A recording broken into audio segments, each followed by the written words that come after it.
What's up, Knight fans? Sons of UCF is proudly presented by the law firm of Gordon and Partners.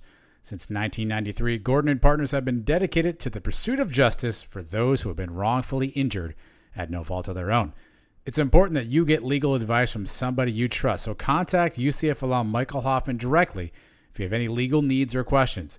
Visit their website, fortheinjured.com, or text 407-913-5350 to talk to Michael directly. Don't just trust anybody, trust the best, and trust a Knight. Gordon and Partners, for the injured.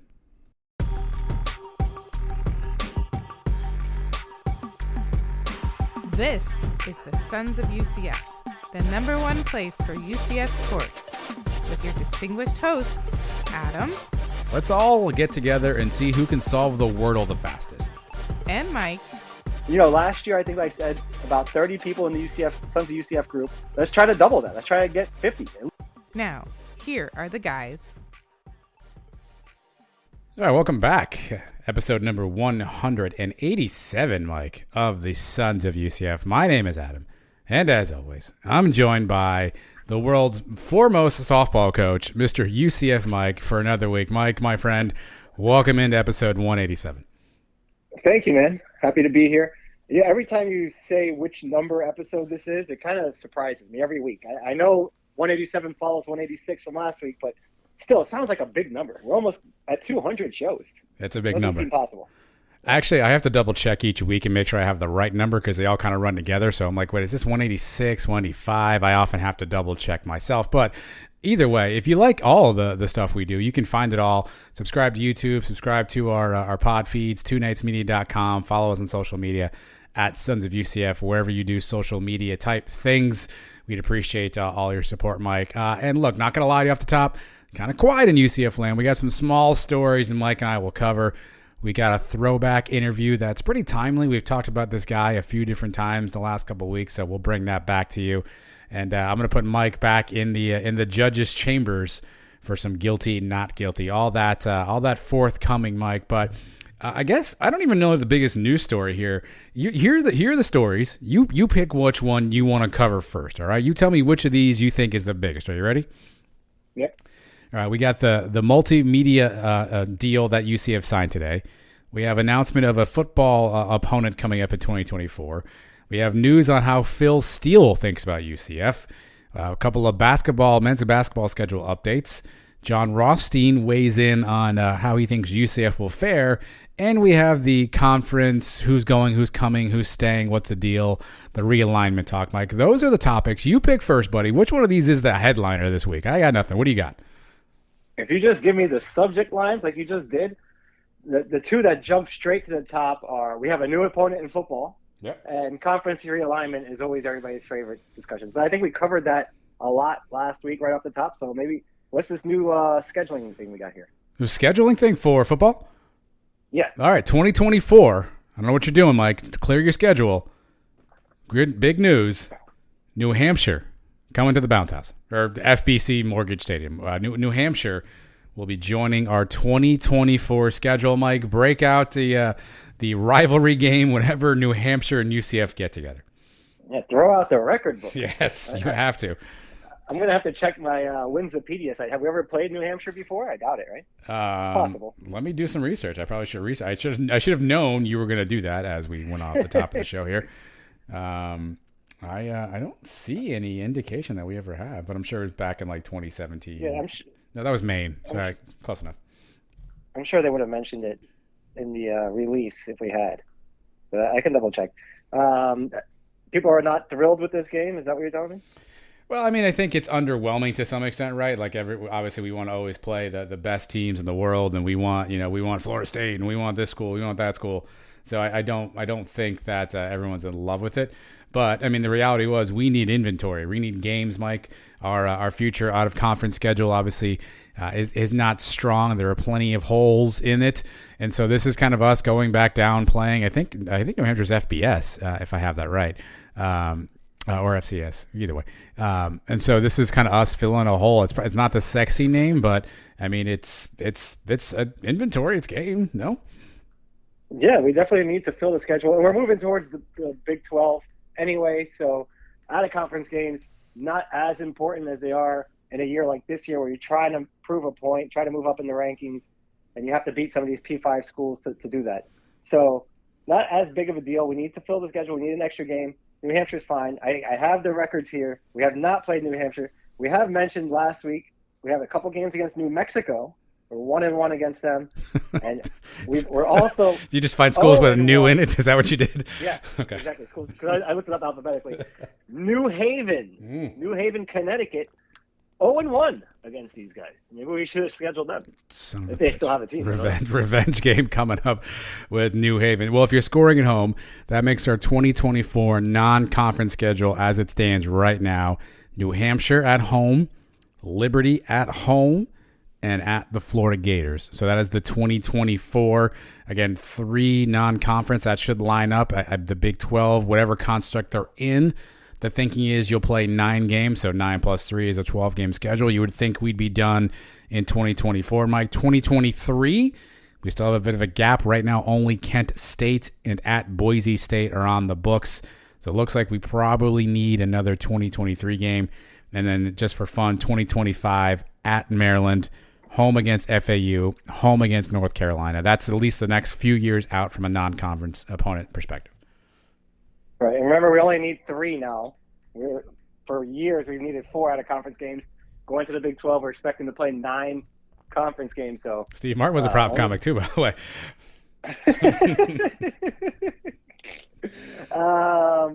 But the Gators, that's the big added conference game in 24. The other 2 games don't really do much for you. But Timo was kind of put behind the 8 ball here. The way Danny White left them the scheduling, there's not really much places he can go to. We know he wanted to schedule something with Miami. I think they have an opening still that year, but it doesn't look like that's going to get done. So, he just filled it in and let the Big 12 schedule do the rest of the work. And you come here for New Hampshire football talk, Mike. Their 2021 record, 3-8. They started off hot, 3 in a row. Wins at Stony Brook. You don't go into Stony Brook and just win, Mike, but they did. Towson, and then they went to Lafayette, the Leopards. I did not know that, and they won a squeaker. Then they went to play Pitt, the Pitt Panthers in Pittsburgh. Lost a bit of a squeaker there, 77-7. And then lost to James Madison, and then didn't win a game after that, Mike. They lost 8 in a row after that to wrap up their season at 3-8. So 2022, a bounce-back year for New Hampshire football. Well, they won 3 in a row to start the year. That's pretty impressive. They did, yeah. That's not too bad. 77-7. It happens. It happens, Mike. What are you going to do, right? That's true. Really, it's not much worse than 64-12. You may know this now because you're looking at it. What is their nickname? What is their mascot? No, I wasn't looking at their page. I was just looking at the UCF. All right, well, pop quiz. New Hampshire. I know Delaware is the Blue Hens. That's correct. We're not playing them, but that is correct. I'm glad you've got New Mexico and Delaware covered tonight. I love it. I'm just trying to go by what's up there in that region. What would the New Hampshire people call it? I have no idea. New Hampshire people. Colonial. No, it's the Wildcats, Mike. A lot of Wildcats up there in that greater New Hampshire area. Maine is the Bears, I believe, or the Black Bears, so maybe there's something about wild animals up there. Yeah, I guess so. I don't know. Yeah. If this was a road game, would you make the trip to New Hampshire? Never been to New Hampshire. My family and I were just actually talking about planning vacation for next year. So way off topic, but what else is there to talk about? What we do as a family is we each put up our top 3 destinations we want to go to. We put them all in the hat. We mix them around, then we do a blind draw, and we basically see who, what gets picked or whatever, and that's how we decided, where we're going to go next year. Somebody in my family, I think it was my wife, had Maine as a vacation destination option out there. It did not win, by the way. So I've not been to Maine, and I've also not been to New Hampshire. Yeah, I've never been up there either, but it's supposed to be beautiful certain times of the year. You don't want to go when it's freezing. I don't. But, you can pick a nice time and have some fun up there. So when do you guys decide on this? Well, this is next summer's big vacation. The winner that was pulled was New York. Was actually the winning ticket that was pulled. But then after that, other cities were unearthed, and then there was I actually always want to go there. So I don't know how solid we are in New York. That was one was pulled. But just check back before the summertime, because there was, as other cities were pulled, there was a Colorado that everyone was interested in getting up to Colorado. And then this weekend, Mike, I should really hurt myself as a human, because, I lived on the West Coast for 4 years. I lived relatively close to Lake Tahoe. This weekend, I was watching that celebrity golf tournament at Lake Tahoe. That place looks freaking gorgeous, dude. Mountains, and there's lakes, and people hanging out and chugging beers. It looked fantastic. So Lake Tahoe also jotted up the list for us, even though I lived like an hour from Lake Tahoe and never went. Now that I live like 5.5 hours, maybe I'll go. Yeah, I looked into that a couple of years ago. One day, just bored on the couch. It looks beautiful. It's expensive, I think, going out there. Have you guys ever been to New York? I have been to New York. My wife has when she was a child. Nobody else in the family's been to New York. Yeah, that's cool. Even me, I'm from New York. I haven't been since 2017 was the last time I went. Before that, it was like 2009. So once I had kids, it kind of stopped going. But I used to go every year. The kids will like it. I think the kids will like it. You go, in the summertime, you go to a Yankee game or something, and Central Park, you got everything. Yeah, they want to do tourist all. I mean, they got all the tourist lists. So check back on that. Either way, we're not going to New Hampshire, but New Hampshire's coming to Orlando, so that's the closest I may get to New Hampshire in the next couple of years, Mike. All right, so that's one topic off the books. What do you want to go to next? We still have Playfly. We have Phil Steele, basketball schedule, basketball pick updates, and then the conference realignment. Where do you want to go now? Well, we're still on schedules. Let's just hop on over to basketball. Do basketball schedule. All right, so basketball. So it was announced last week UCF will be playing in what should now be known as the UCF Mike Basketball Classic down there in Sunrise. They're going to be back there again this year, and they'll be playing Missouri. So last year, you got gypped out of seeing them play Florida State because the game was postponed to the last minute. This year, UCF going back, playing Missouri, Mike. So, how excited are you that the UCF Mike Basketball Classic is on again for this year? Yeah, I was so upset last year when it didn't happen. I never got my refund, by the way. Ticketmaster, thank you very much. Wow. Shots fired. But yeah, that's awesome. That's great for me. It's a short little drive. I'm excited about that. That's all that really matters, right? Is it convenient for me? It's going to be right here in my backyard. I have no excuse not to be there. I will be there. So that's cool. That's a little different than the Gators are not in that tournament for the first time, I think, in forever. Mm-hmm. Quote Frozen. But yeah, it says Florida State's in it. We were supposed to play them last year. They're in it this year. Usually Florida State and Florida are both in it. Now it's our turn. Maybe we can make this a tradition. I'm down to have this game down here every year and just go to it.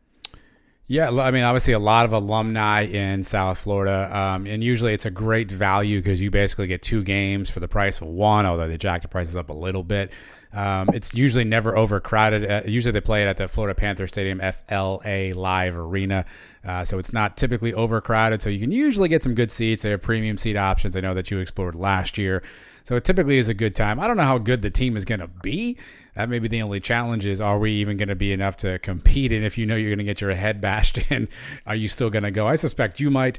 But last year was better because it was all 4 Florida-based schools, right? I think it was Florida, Florida State, us. I think the Cat was wearing it last year, if I'm not mistaken. So this year, obviously going a little bit out of state with Missouri, but a lot of basketball fans in South Florida. It's an area that you have to recruit really well if you want to be good in basketball. So, a home game for a couple of the kids who are freshmen. The Hendrickses are both from South Florida. So back on that schedule, Mike. And then news today, I don't know if this is official. This was a basketball reporter on social media tweeted this, that UCF and Miami are going to begin a home-and-home series in Orlando, return game in Coral Gables next year, which would mean potentially UCF welcoming Miami to Orlando this year, which is true.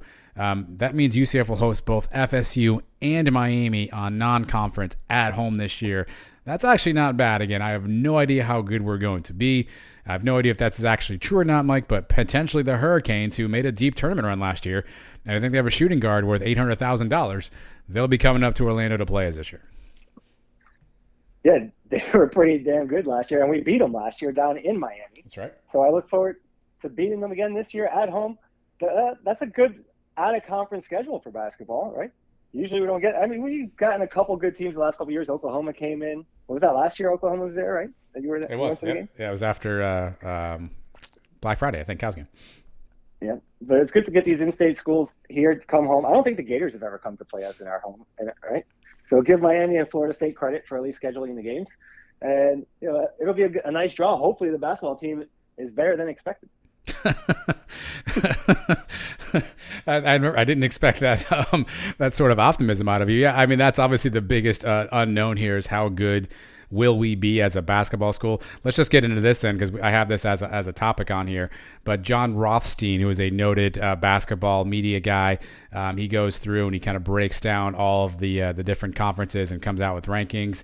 He did his AAC offseason breakdown, and he has the Knights ranked 7th out of 11 teams, actually better than ECU, better than Tulsa, better than Wichita State, and also better than SMU. UCF projected at 7. His starting 5, Darius Johnson, Ithiel Horton, Brandon Suggs, CJ Walker, and true freshman Taylor Hendricks. He's got the bench at, I think it's Lahat Chu, Michael Durr, Tyler Hendricks, Time Freeman, PJ Edwards, and Jalen Young.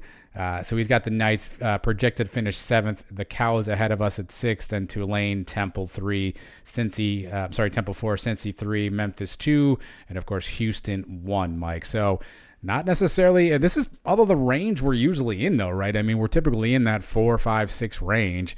I mean, I'm actually surprised we're as high as 7, considering all the things that we lost and having a whole new team have to gel together again this year.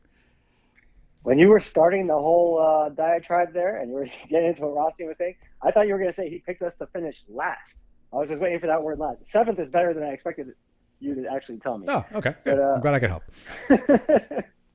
But, it's going to depend on the leaps that some of these guys make going into this next year. So anything's possible. And how good is this Hendricks kid? If he comes in as a true freshman, we've seen it a million times in college basketball. True freshmen can come in and be superstars. If he can do that, maybe this team's got a shot.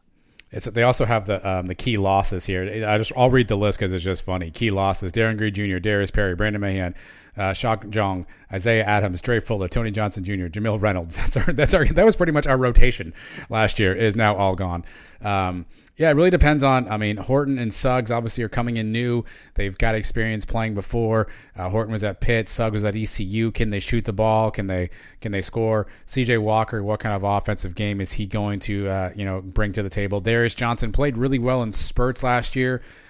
He's not the shoot first guard that Darius Perry is, so perhaps that new tempo will be there. But I think it's your point of the big man, right? We have Chu, Durr, and Hendricks. Between those 3, do we have enough presence inside? Can we rebound the basketball? We got murdered on the glass last year a ton. And then Ty Freeman, X Factor. If Ty Freeman can come in and bring some energy off the bat. Here I am again talking myself into us being good. Why do I do this to myself every year, Mike? I read the list and I talk myself into us being good. And then we're like 3-16, losing to the Cows by 40. And I'm like, yeah, I saw this coming. But either way, John Rothstein, not necessarily super high on UCF, but to your point, it could have been worse. I don't expect us to be that bad. We're going to compete in a lot of these games. So this conference is not as good as everybody makes it seem to be. Houston's been the top team for the last few years. Memphis is always pretty solid. Wichita State's kind of been down the last couple of years, and we still haven't really taken full advantage of that. So let's see. If you told me that the whole team was going to be gone from last year, I would have said fine. Let's start over. You're in luck, actually, because the whole team is gone from last year. So, how worse could it be? The last couple of years, we haven't been dancing now for it's going to be 4 years. Let's go. Let's get a group together. At least give me some hope. Okay. Basketball program. Wow. So now, see, here's the thing. You're optimistic too now, and we're both going to sound like idiots when we're 4-9 and we're calling for Dawkins' job again, and everyone hates us again. But again, there's plenty of time in front. At least, again, there's some good games in the schedule. If you think about and this is a huge if in bold letters, underlined, italicized, blinking, whatever you want to do with this. If UCF can put it together, they have these games on the schedule with Miami, Florida State, Missouri.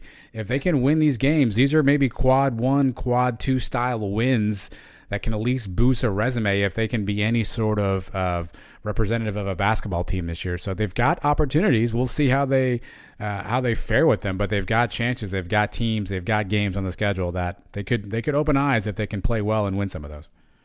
Well, they did that this past season. We went into Miami and beat them. We beat Michigan. The Oklahoma game was very close. They were a good team. We had the wins early in the season. It's what can we do in conference play. That's been the story for the last 10 years, even going back before Johnny. So conference play is what really matters. And I don't know. Yeah, I'm not going to talk myself into them being good. It sounded like you were. It sounded like you were right there. Though. It sounded like you were right there. But not yet. No. We're too far away. Football season's not even here yet. Okay. Get back to me in November. Okay. I'll call Mike in November and we'll see how basketball is going. Okay. So now we've covered a lot of topics. I think what we have left on the schedule here. Hold on. Let me get to it. We have Playfly. We have Phil Steele, and I guess now we just have the conference realignment update.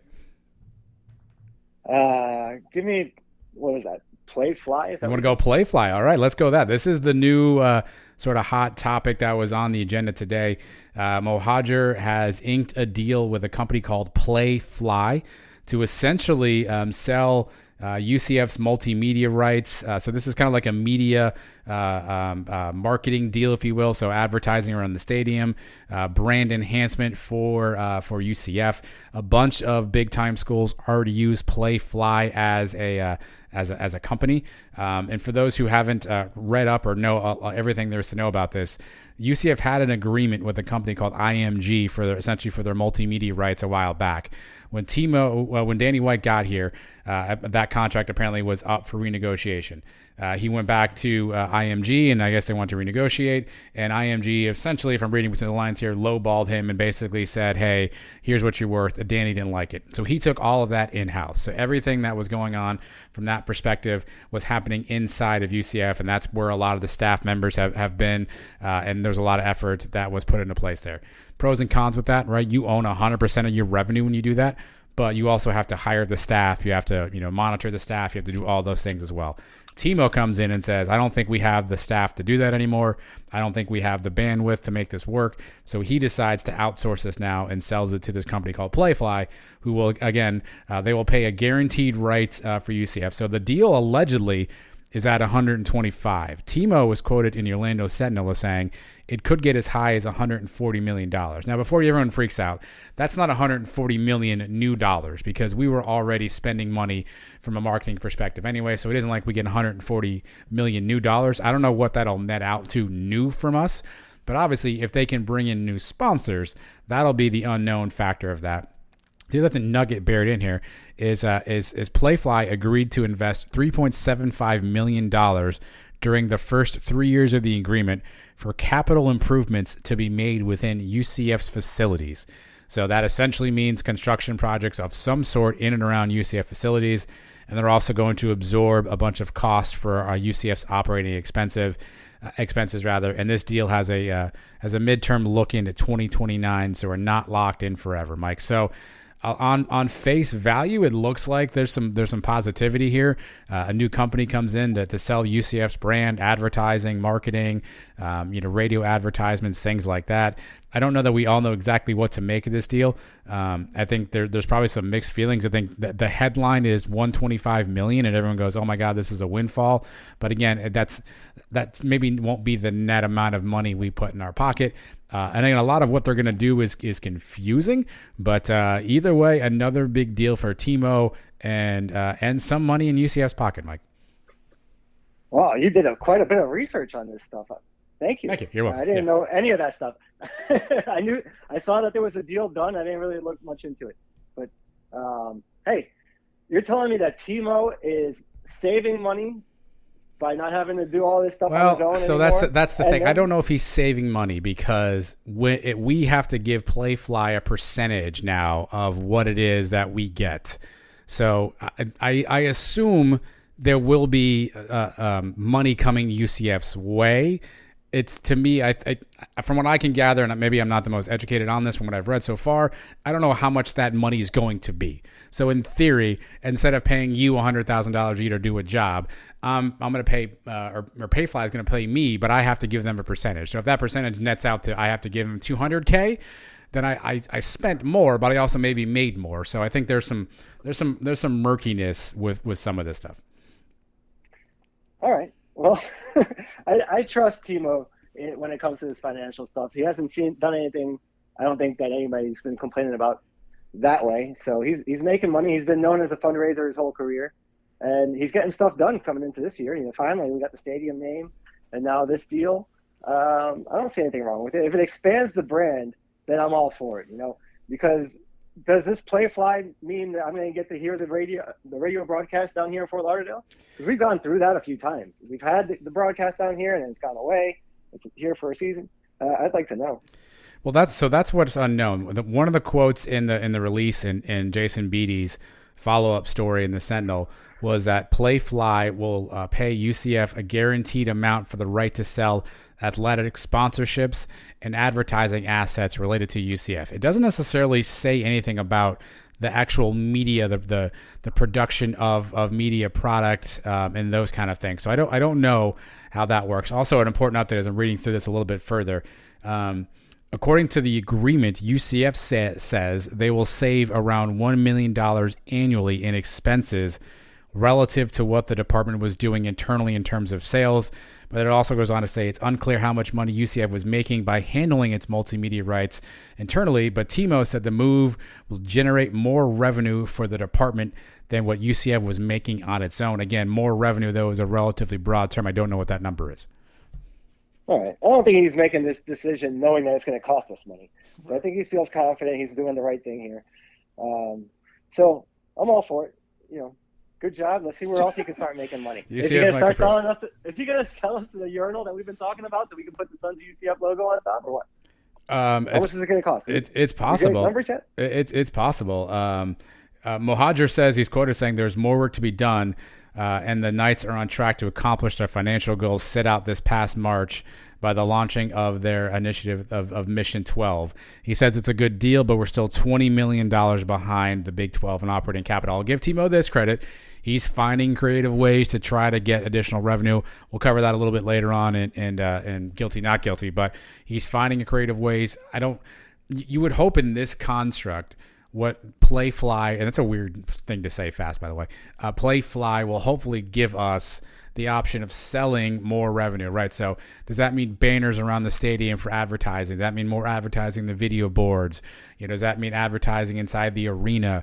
Are there more TV and radio ads talking about UCF? We used to get complaints all the time on our podcast. We don't control the advertising. That's done by the service that we use.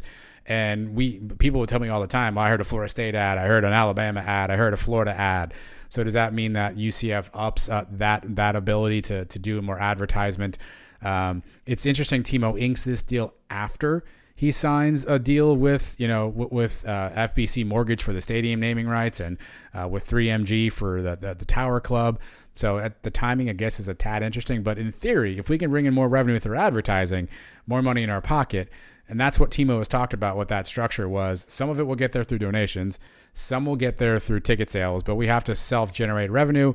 And this is at least an example of him putting his money, figuratively, where his mouth is and self-generating some revenue. So basically, we need to contact the Playfly guys in order to get our name on the urinal. It's very yes. It sounds like it's. Somebody tagged us on Twitter, by the way, there's a job posting now for head of whatever the hell, head of creative marketing or something for UCF. I don't think we qualify looking at the job description, but maybe we call that guy and say, listen, your urinals have been out of date. You need the Suns. We're here for you. I mean, that's an option. I'll see if I can get us a meeting. All right. At least the wheels are in motion. We've got time still. I mean, how hard can it be to get a little sticker on top of a urinal 2 months from now? If they need some sort of like product improvement, are you willing to like be the tester for that? Like, how's that going to work? I don't know. We have to get back to me on that one. Okay. I mean, they may say, listen, we need to test these things out, Mike. We need you to, film a video of you using the product so we understand the durability. I just start it out there. There may be options, something you got to think about. I just want to make sure you're taking care of you, Mike. That leaves on our list of topics here. The last item, Mike, is conference realignment talk. Here's what we know. We still know nothing at this point. A bunch of rumors, a bunch of different, people talking about what they've heard with this and with that. It sounds like the Big Ten is going to stand firm, not add any schools. The ACC is kicking the tires, but they have just a laborious contract that it's going to be really tough for people to get out of. Notre Dame seems to be sort of waiting this thing out. So now it becomes a game of chicken, Mike, a bit of a chicken fight between the Pac and the Big 12 here. Some schools allegedly are thinking about going to the Big 12. Some schools aren't. Pac-12 is trying to marshal some stuff together. TV contracts are involved. So after a week, nothing has really happened. There's just a bunch of people talking and not much movement. New commissioner Brett Yormark is scheduled to speak Wednesday morning as part of the Big 12 Media Day. And I highly doubt he's going to get up and give us any information on that, Mike. But 1 week later, we still don't know anything. Well, I think if it stops for now, we'll be okay. And all we have to do is just control what we can control, which is winning games. And if say Gus Malzahn comes in and takes us to the playoffs this year, well, not this year, they're not going to let us in the playoffs no matter what. But we go undefeated, we win our New Year's Six game against like a Notre Dame or whatever, and then next year we come back and we make the playoffs and win a game. Eventually, hopefully this realignment stuff doesn't come to a close for like another 10, 12 years. By then, we've already see how much we've built the brand in the last 5 years. If we keep this thing going with a lot of winning, we'll be where we need to be. But I don't know. You think that more dominoes are going to fall in the next week? I think it's going to be quiet for a little while. Yeah. Probably up until the season, maybe even after the season. Yeah, most people are saying it's going to be quiet, and really the next decision point is going to be the Pac-12, what they think they can get on a TV contract, and if that number is too low for the Pac-12 members or it doesn't match what they want, then I assume the Big 12 is also doing their overtures on what they think they can get. And then whatever number is higher or whatever package is better, I assume the schools that are kind of on the fence here, which it sounds like it's the Arizonas, Arizona State. It sounds like maybe Colorado, maybe Utah are on the fence as well about potentially where they want to stay at, and obviously Washington, Oregon, kind of on the outside, maybe looking in and making some moves. So it sounds like once those numbers come back, those four schools will then have a decision point of going, okay, what do we do? Do we stay in the Pac-12 with an unknown future? Do we go to the Big 12 and figure that out? So probably going to be quiet for a while. What do you think about what if only three schools? They're both Arizona schools and Colorado want to come back, right? And Utah's kind of still on the fence. They think they can have a shot at the Big Ten. Washington and Oregon, same thing. And we take those three, the two Arizona schools and Colorado. Would you stay at 15 and you can make 3 pods of 5?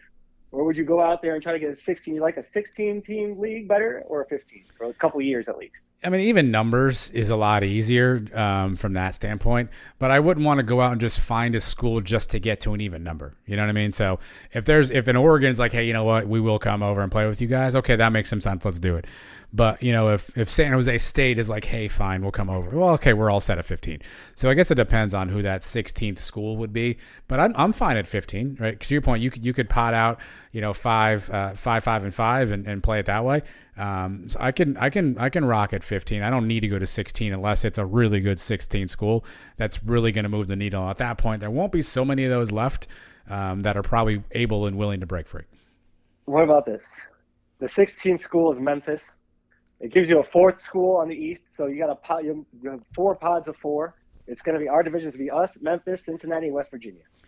And then you got 4 Texas schools in one, and you got the 4 new schools in another pod, and you got one more pod. You like that 16? Is that okay? I could do Memphis at 16. Yeah, I mean, there's two sides. As a fan, yes, we played Memphis. We got a little healthy rivalry there. We've had some good games. It's close. So I could do that. I don't know if Memphis brings anything from a TV revenue perspective of a greater consequence for us. But I mean, I don't know if that's my job to worry about that. I would say from a fan standpoint, though, I mean, Memphis is a pretty darn good school. They're on the upswing. When you hear about conference realignment a lot, you hear about trying to get into a new state, right? Well, the Big 12 doesn't have anybody in Tennessee. Tennessee's a pretty big state. The SEC has 2 schools in Tennessee. So I think getting a school in Memphis would be, and it's a big time city, which helps the conference because, I cannot stand ever going to all these podunk towns in Texas all the time. We got to have some decent cities to go to every once in a while. Memphis, I've been to once. It's not bad. You got fun there.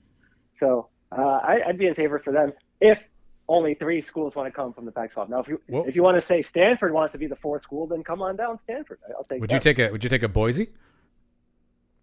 Yeah. See, the only reason I'm touting for Memphis is because I think it works out better for us with a little East Coast thing. For sure. I'd take a Boise. Boise's a fun. We're starting to build a little something with them. We played them this past year. We're going to play them again, not this season, but the season after. Yeah. So, Yeah, I'd be for them. Yeah, any school I think that has some brand, and Memphis, don't forget, has basketball too. Basketball has at least a pretty good. We're going to get murdered even more in basketball. Great. So that matters to the Big 12. So I think that would be another thing that over Boise, right? Because Boise doesn't really have much basketball. No. Yeah, I mean, they're obviously a football brand more than anything. I mean, look, I think there's a lot of interesting options. I think there's two sides of this, though. There's the fan side, for which is you and I sitting here going like, man, it'd be cool to play that school, or hey, they're a good program. They're on our side of the country. And then there's the revenue factor of like what moves the needle. You know, does Boise move? You know, why split a pie 16 ways if you can split it 15 and make just as much, right? I think there's the revenue element that has to be and will be brought in. I think a Boise could move the needle revenue wise. I think in Oregon obviously could move the needle revenue wise.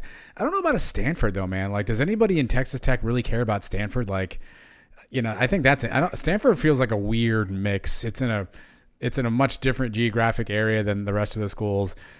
Politically, it's not aligned with a lot of the other schools. Academically, it's not aligned. Stanford would be kind of and Cal for that matter, would be a really weird mix from that standpoint. But I could do an Oregon, I could do a Washington, I could do a Boise, I could do a Memphis. You might be able to twist my arm into San Diego State. That's too far, but it's a good road trip going to San Diego once every 4 years. I'm sure we could get down with that. So you might be able to twist my arm into San Diego State. No, I would take Stanford, man. Stanford is a name. Stanford is like the Harvard of the West. They're too good for us, actually, academically. And they've been solid in all sports. You know, they've always been good in football and basketball and baseball. You know, they've been good in everything.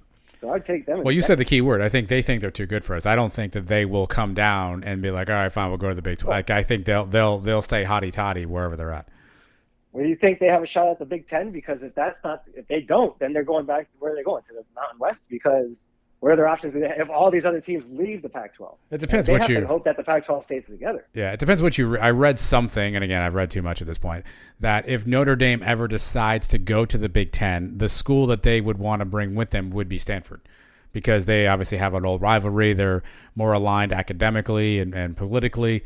So that would be the couple school if Notre Dame ever decides to say, hey, we want to go to the Big 10. But if everyone leaves the Pac and Notre Dame stays put, then Stanford is pretty much either going independent or they're playing in the Mountain West. So, but I don't know. I'd have a hard time believing that the Stanford folks would say, all right, let's go to the Big 12 and let's play that. I think they think they're too good for that. Yeah, I was saying if that's their only option. Let's say Oregon and Washington do get invited to the Big 10 and Stanford doesn't. You know, and then the Pac-12 is falling apart. We're taking these other teams. They'll have no other option but to come if we even want them. Someone's going to get – I mean, listen, we haven't brought up Oregon State and Washington State, and why the hell should we, by the way? But someone's going to get squeezed out. I mean, there's just no doubt about that, unfortunately. And how that's going to manifest itself, I don't know. Is that just they're going to go independent? Is that they're going to join the Mountain West? Is that they're going to, drop down a level? Are they going to disband football? I mean, someone's going to get squeezed out of this whole conversation, and that's kind of where it's now a blinking contest between Pac-12, Big 12 in terms of what it is. I think most people feel like the Big 12 is in a better position than the Pac-12. But look, anything can happen, right? No one saw either of these last two moves happening before they happened, and all of a sudden here we are. So never say never, but I think the overall point is really nothing new to report. It sounds like everyone's kind of waiting and seeing. And look, as we record this, Mike, on Tuesday night, we are 3 weeks from fall camp starting for UCF. Yeah, other schools will start just soon after that. And once that happens, conference realignment talk will stop, and it'll be games, it'll be schedules, it'll be playoff. It'll all get forgotten. It'll all be quiet. So if we don't see something here in the next couple of weeks, I think, to your point, this thing waits until after the season's over. Yeah, and all these conferences are going to start having their media days now coming up in the next few weeks. I'm sure they're going to all avoid the questions, and most of them probably don't even know what's going on, because from what we've heard, the last couple of moves have happened in silence with not many leaks until the story was meant to come out. So whatever. I really don't care anymore. I just want to get the season started. And like I said, we control what we can control. We win a lot of games. We're going to be knocking on people's doors. They're going to beg for us to be joining their conference. It's going to be the SEC or the Big 10, right? And in the long run, that's got to be the goal. Let's try. Hopefully, maybe if they both expand to 24, we can get in one of those. Well, by the time we do that, then they'll have one big conference, right? Then they'll merge into one, and then we'll be left out. Like, I feel like that's our plight going forward. Is we're always going to be that one move behind because somebody else makes a money play before we can get there. But the good news is, Mike, I think we got through the topics. We got through them all. Wow. Good job. We did in whatever order we wanted to. Hopefully you enjoyed all that. But what you're going to do next is you're going to enjoy a little commercial break here. Mike and I are going to take a respite. We'll come back with a little guilty, not guilty. We are the Sons of UCF. We're brought to you again by our friends at Gordon & Partners. Don't go anywhere.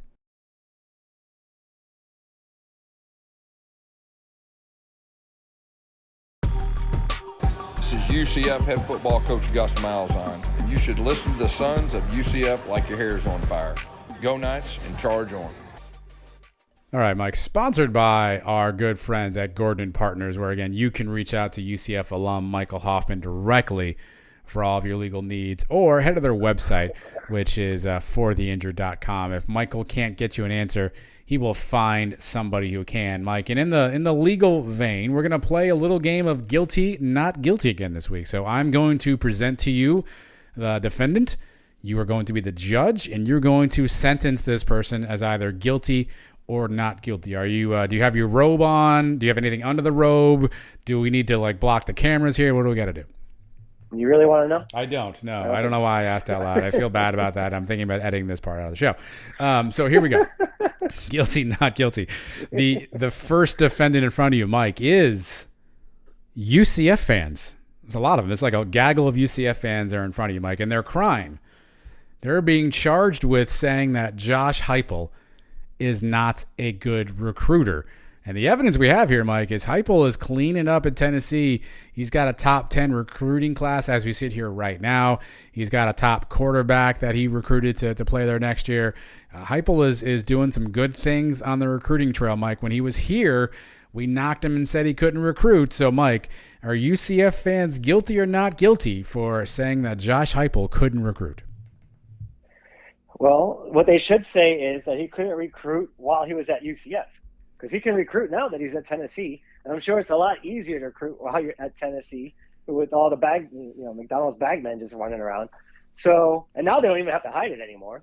So he's got a lot more money going that way. UCF fans, I mean, I'm over the Heupel thing already. I don't, whatever. If you look at it, I think he's actually the winningest coach in UCF history, percentage-wise. So he came in and he did what he needed to do. He kept the train rolling for at least a couple of years after Frost left, or a year and a half, and whatever. He's not here anymore, and I think the program is better for it. But it was his first time as a head coach. Maybe he's learned a couple things. Now he's moved up to the SEC, and he's recruiting better, at least for this season. So let's see how this recruiting class actually plays out on the field. I think that's a better indication of what kind of coach he is. Your Honor, I'm going to need a verdict here. Guilty or not guilty? UCF fans are guilty. Oh, okay. I mean, here, Heupel, I misspoke. Top 5 class, according to 24/7. They have a 5-star quarterback and a 5-star edge rusher, Mike. Obviously, the knock on Heupel recruiting-wise here in Orlando was that he didn't do a good job building relationships with the local high schools. He wasn't getting that local talent. We were going to Germany for talent for some reason. He wasn't doing a great job of getting talent here locally. Sure, being in Tennessee helps. Again, there's rumors that they paid $8 million for their 5-star quarterback. I don't know if that's true or not, but obviously I'm sure there's some money involved in that transaction. And so I think it's interesting. I don't know if it means he couldn't recruit at UCF, but he just didn't. And I think, to your point, it's easier to recruit at Tennessee. They're in the SEC. He can say all this program stuff. He can look at the facilities. He can do all this other stuff, and he can maybe show that off. So, if anything, I think that means he maybe could have recruited better at UCF if he tried. But it almost feels like is he recruiting Tennessee, or is Tennessee recruiting itself? Now, they would tell you, hey, we haven't had a class this good in a long time. Something has to give, and maybe we owe Heupel that. But it just kind of makes you wonder, if he could do this all along, why wasn't he doing it at UCF? Yeah, but we also know, and we give credit to all these other guys, T-Will for recruiting, right? Who's on Heupel's staff right now? Maybe he's got a couple killers on the. It's the same idiots who were on the staff when he was here. All of them? I think he fired the whole deal. Well, yeah, he didn't bring Shannon in the defense. Actually, he brought over Willie Martinez. So outside of Willie Martinez, it's the exact same staff. Golish is there. Ellerby's there. Joel Halsey is there. And he's got the entire same offensive staff there. I think Nick Tolt is the only one who got booted to the curb somehow. This just shows you how we could be recruiting if we were in the SEC making that money. Even better. We would be doing even better in the state of Florida if we were given those resources that he's getting now. And that's basically that. This is just an experiment. You know, and we proved the point. Money matters. And that's why Tennessee is out recruiting us. And they're the top five recruiting class this year. It's not because Heupel, right? It's not his personality. It's not him going in there and wowing the room and everything when he goes in to visit mom. So that's not it. You know, hold on. Why don't you think he's wow? $8 million for a quarterback. Why is he not wowing mom? I don't understand. I don't know. We've heard stories of Heupel going to the recruit's house, and he's not really, impressing anybody. Brett Bell told us he spent 8 hours watching film with him. That doesn't impress mom? Exactly. Okay. Exactly. You got to go in there. The recruiters. You got to go to them. That's what Bobby Bowden made a living off that. Make the moms feel like you're taking their sons, and you're going to treat them like they're your kid. And the mothers ate it up. And he'd go in there and he'd eat the apple pie or whatever they made him. And he told them it was the most delicious thing he ever had. And then the mothers fell in love with him. And he got the best players in the state. You and apple pie again. I'm on appeal. Your ruling is overturned. UCF fans are not guilty because Heupel couldn't recruit at UCF. He did not put together good recruiting classes. That's the first thing I said. Well, then you changed your answer though. You changed your verdict. I never gave a verdict. I said the first thing I said was they should say he couldn't recruit at UCF because he couldn't, but he can recruit now. So are they guilty of saying that he can't recruit? He's recruiting now. He is recruiting now, but they said he couldn't recruit. I mean, this proves he was a bad recruiter at UCF. So I think they're not guilty. He was a bad recruiter at UCF. At UCF. Okay. Yes. I think we agree. I'm not really sure. All right. But they got to say that he's okay now. At least he's well, now it's like, hey, you got money. Hey, you got, NIL, you got Bagman, right? So even now he's not getting the credit he deserves, which is what we're going to do, by the way, because we just did. But those are factors. I mean, I'm sorry. I understand that you can say, well, you're not giving him credit. Well, no, I'm not, because he has other factors at his disposal that he maybe either didn't leverage here at UCF because, he just wasn't smart enough to do it yet. To your point, first-year head coach, learning on the job, figuring it out as he goes. Or B, he's got resources he didn't have here, right? Which is why all these guys have jumped ship. That's why Frost went to Nebraska. It's why he went to Tennessee. They have what they assume to be better resources and better support. Clearly hasn't worked out in all occasions, but we'll see how it works out.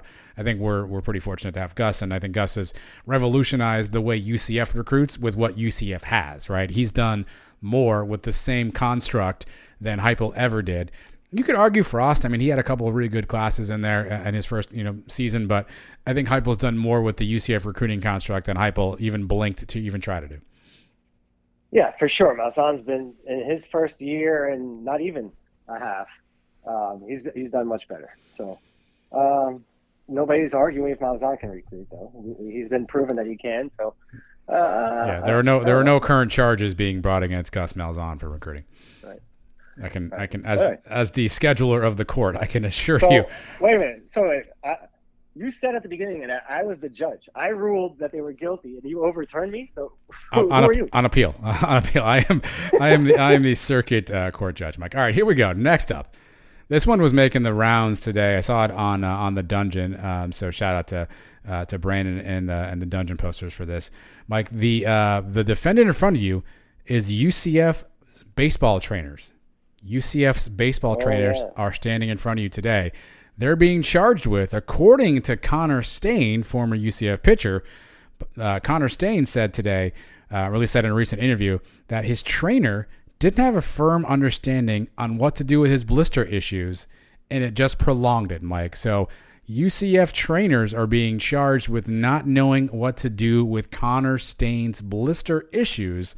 How do you rule, Mike? Guilty or not guilty for the baseball trainers? Shouldn't this be common knowledge by now, what to do with blisters? I mean, this has been going on forever in baseball. I would think trainers have come together by now and figured out what works. I'm sure they tried that, right? Is he accusing them of not knowing what they're doing?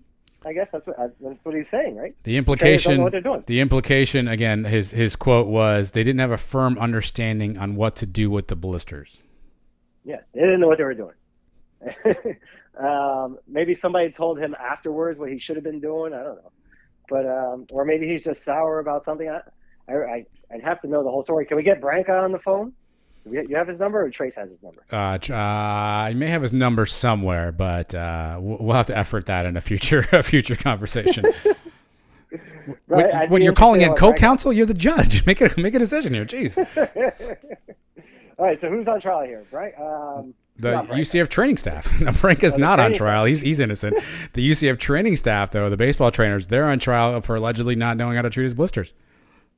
Well, Connor Stain didn't present enough evidence to make them guilty. So I think they get off on that. If he tells me they did something that they shouldn't have been doing and they made it worse, but he's got to come out with more details than that. Tell me what they did. And then we'll see if that's common practice. Were they just following the routines and it just didn't work out for him? I don't know. Well, hold on. So let me, I'm also the appeals judge. I'm also an opposing attorney at some points, Mike. All season long, we wondered aloud at times. There was a lot of injury issues with UCF baseball, a lot of guys getting hurt, and I recognize some of those were really fluke injuries, hit by pitch, things like that. But we've said before, like, what's going on? There's a lot of injuries. I think we talked about it with Stephen Branca and Trace on the live show. So maybe the training staff in baseball, maybe they're just not good. Is that a possibility? It's possible. But, the team I followed, the New York Yankees, for years, for a long time recently, I've always suffered with injuries. In fact, we talked to George O'Leary about it a couple seasons ago, and that was his main concern too. He's never seen so many injuries. Noted athletic trainer George O'Leary gets brought into this. So, and they pay the best trainers in the world to be the New York Yankees trainers. Now, this year, the Yankees are healthy so far. They've been healthy all year, and they're playing the best they've played in the last 25 years. So it could be a fluke. It could be that trainers don't know what they're doing. I don't know where we found these UCF trainers. Are these Loveladies guys? Are these guys he knows and been recommended to him? Have they been on his staff the whole time? Is this a new trainer this year? I need more information. Okay, so not guilty. So you're saying not guilty, lack of evidence. Exactly. Okay. Yeah, I don't have any other evidence other than that statement. It actually kind of came out of nowhere. I don't think anyone was tracking the Connor Stain story, and it came out today. Again, it was a podcast, looked like JBS Draft Preview is what it was called, and it's titled "Connor Stain is Still Relentless." Is the title if anyone wants to actually watch and find that entire thing out. A couple things. I find it hard to believe that if these are trainers of any sort of experience level, that they don't know how to treat a blister. Now, I will say with any injury, Mike, you've been injured, you've been sick, I've been injured, I've been sick.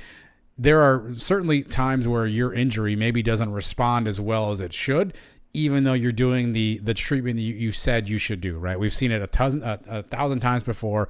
Guys have setbacks, they're not healthy, they're not ready to go. Is that on the medical treatment? Is that on the player's body? Is that just a confluence of things? Who knows?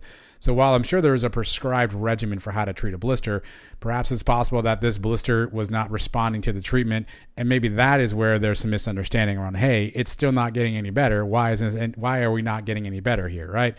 Because then you would have to think that this is a problem, that UCF would have blister issues like en masse with their pitching staff over the last couple of seasons. I don't recall anybody else having huge blister issues that kept them out this long.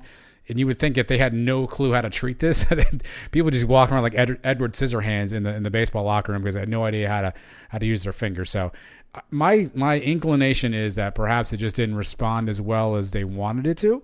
And at that point, it was like, man, we don't know, like, why isn't this thing healing? Let's give it more time. And maybe that's where there's a misunderstanding.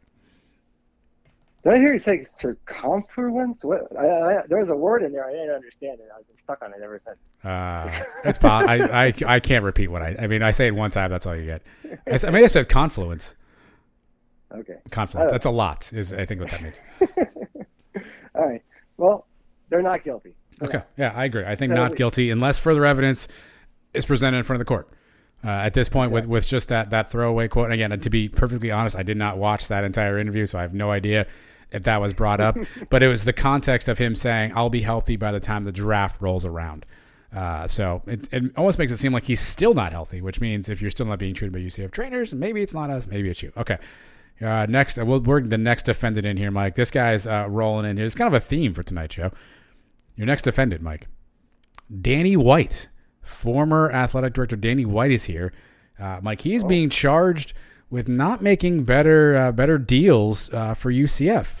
The evidence here is Terry Mohajir has been here and has made several really good deals on a naming rights deal, sold the stadium club, and now this multimedia rights deal, Mike. So Danny White is being charged with not being as aggressive or creative in getting financial deals done for UCF, Mike. How do you find Danny? Well, I think you got to look at it a little differently because Mohajir's gotten all these deals done now that we're joining the Big 12, right? These deals weren't signed last year when he first got here. It's not like he came right in and started inking all these deals. So I think it's a little bit easier nowadays to sell the UCF program to get some of these deals done. When Danny was here, I can't go back on what I was saying while he was here. When he was here, we all thought he was doing a fantastic job, right? He came in, he did the national championship thing. We saw the publicity we got out of that deal, and he could do no wrong in our eyes. He only wanted to schedule 1-for-1s. We were all for it. We believed in Danny. If the winning had kept up for another season or two, I think schools would have had no choice but to play us eventually. But it all worked out. But I think the Big 12 thing is the main factor here. So, and a lot of what Danny did then set us up to join the Big 12. So I'll find him not guilty. Wow. Okay. I mean, again, there's a lot of evidence, Mike. There's a lot of evidence. We didn't get a naming rights deal on the stadium for a long time. Timo actually also has a little bit of that on his agenda. Danny never sold any of the premium stuff in the stadium. Timo figured out a way to get 3MG involved. I mean, there's some evidence, Mike. Well, the stadium had a name while Danny was here. Right? But then it didn't for a while. Spectrum Stadium. Sure. No, but I think that was just the Timo year. Well, Danny brokered the deal. Danny brokered the deal that never actually went through, allegedly, with Roof Claim. All right. Well, then he got out of here. So, but he did make improvements to the stadium while he was here. He did. He got us the field cabanas. If there's no cabanas on the field, there's no legendary Mark Daniels call on the Mike Hughes touchdown. He's trying to make some extra money that way. He expanded the cabana. He added the loge seats on top of the stadium. So he was trying to get creative ways to make more money during the game without having to go overboard and spend millions of dollars that he didn't have to do an extravagant, overhaul of one side of the stadium or something. So I think he did a good job while he was here. And now I think if he was still here, I still think we would have got in the Big 12, even with him here, right? As even Timo said, he got up to base with the bases loaded. So who do you think loaded the bases for him? I think Danny White had a big part in that. So I think if he were still here, he'd be inking a lot of deals too with the Big 12 at our back. Okay. Yeah, I think I can agree with you on a not guilty verdict on this one. I don't think that Timo's success is an indictment on Danny White as much as maybe it's, hey, Timo's come in, to your point, at the right time, made the right decisions. Maybe got a little bit lucky on a few of these deals here and there. But I don't think because Timo did one thing, that means Danny didn't do another. Sure, because you could argue, maybe there's some things Danny did really well that Timo hasn't done really well. So I think it's tough to compare them from that construct. But there are some advantages Timo has with the Big 12, obviously there. So I'm willing to give Danny maybe a 3-week a community service sentence on this one, just a light slap on the wrist. Maybe he could have inked better deals here and there. So I don't think I'm going full guilty. I'm going to give him a plea deal. He can get off with 3 weeks community service. Once again, I thought I was the judge. I said not guilty, and here he goes doing community services. I'm just saying, if I were the judge, and this one, if I didn't, the last one I had to overrule, I had to appeal. I was the appellate judge. This one, I'm just saying, if it was me, that's what I would do. All right, Mike. Last one. This is the slam dunk of all cases of all time. This. If you don't find this one guilty, I don't know how to help you. Right? On trial, walking in the door now, Mike, are the cows. All of them. The cows. Their cows are here. They are on trial, and their crime, Mike, not putting their season tickets on sale for Amazon Prime Day, Mike. That is the crime the cows are being faced with, Mike. How do you rule? I thought they did. Didn't I see an ad today for the cows? I did not even. I stayed away from Amazon Prime. Is that on Amazon Prime? I legit just made that up. No, not on Amazon Prime. But they actually, I think I did see an ad today from Cal's tickets, like $99, and you can secure your seats for next. That's season too much, though. when Yeah. Alabama. Amazon Prime is slash it in half for $40 for the season. I mean, that's Amazon Prime deal. Well, it's only because UCF is going to Tampa this year, so you know who would jump all over those tickets, right? Yeah. Awesome. I mean, we'd buy them for $50. In fact, I saw last week. I'm gonna have to double check it again. There was something on Facebook when the Alumni Association. Maybe I shouldn't tell everybody before they run out of seats. Never mind, guys. There may be a deal that I want to get first. No, all right, go ahead. There was a deal. You go ahead. I didn't do it. They had sideline seats on the UCF sideline for the Cal game, and they had a whole section blocked off. I was going to pick a couple up. I think that I'm definitely trying to go to that game. I'm trying to convince everybody. It's also my daughter's birthday, so I told her Busch Gardens, and I want to make. But I just wish they would settle on which day it's going to be. Is it going to be Friday or Saturday? I also like the realization halfway through where you thought that only you had Facebook and you realized that other people may have seen that same ad and you said go ahead and you were the one doing it. Yeah, I'm sure a lot of people have heard it, but if there's only a select number of these seats, I need to go. That's why I wanted to go back and check because there were some aisle seats I had my eye on. But yeah, I mean, whatever. I'll get in the stadium either way. But they seem like good seats. They were right behind the UCF bench, like at the 50-yard line. So not bad. And I think it was like $65 is the deal.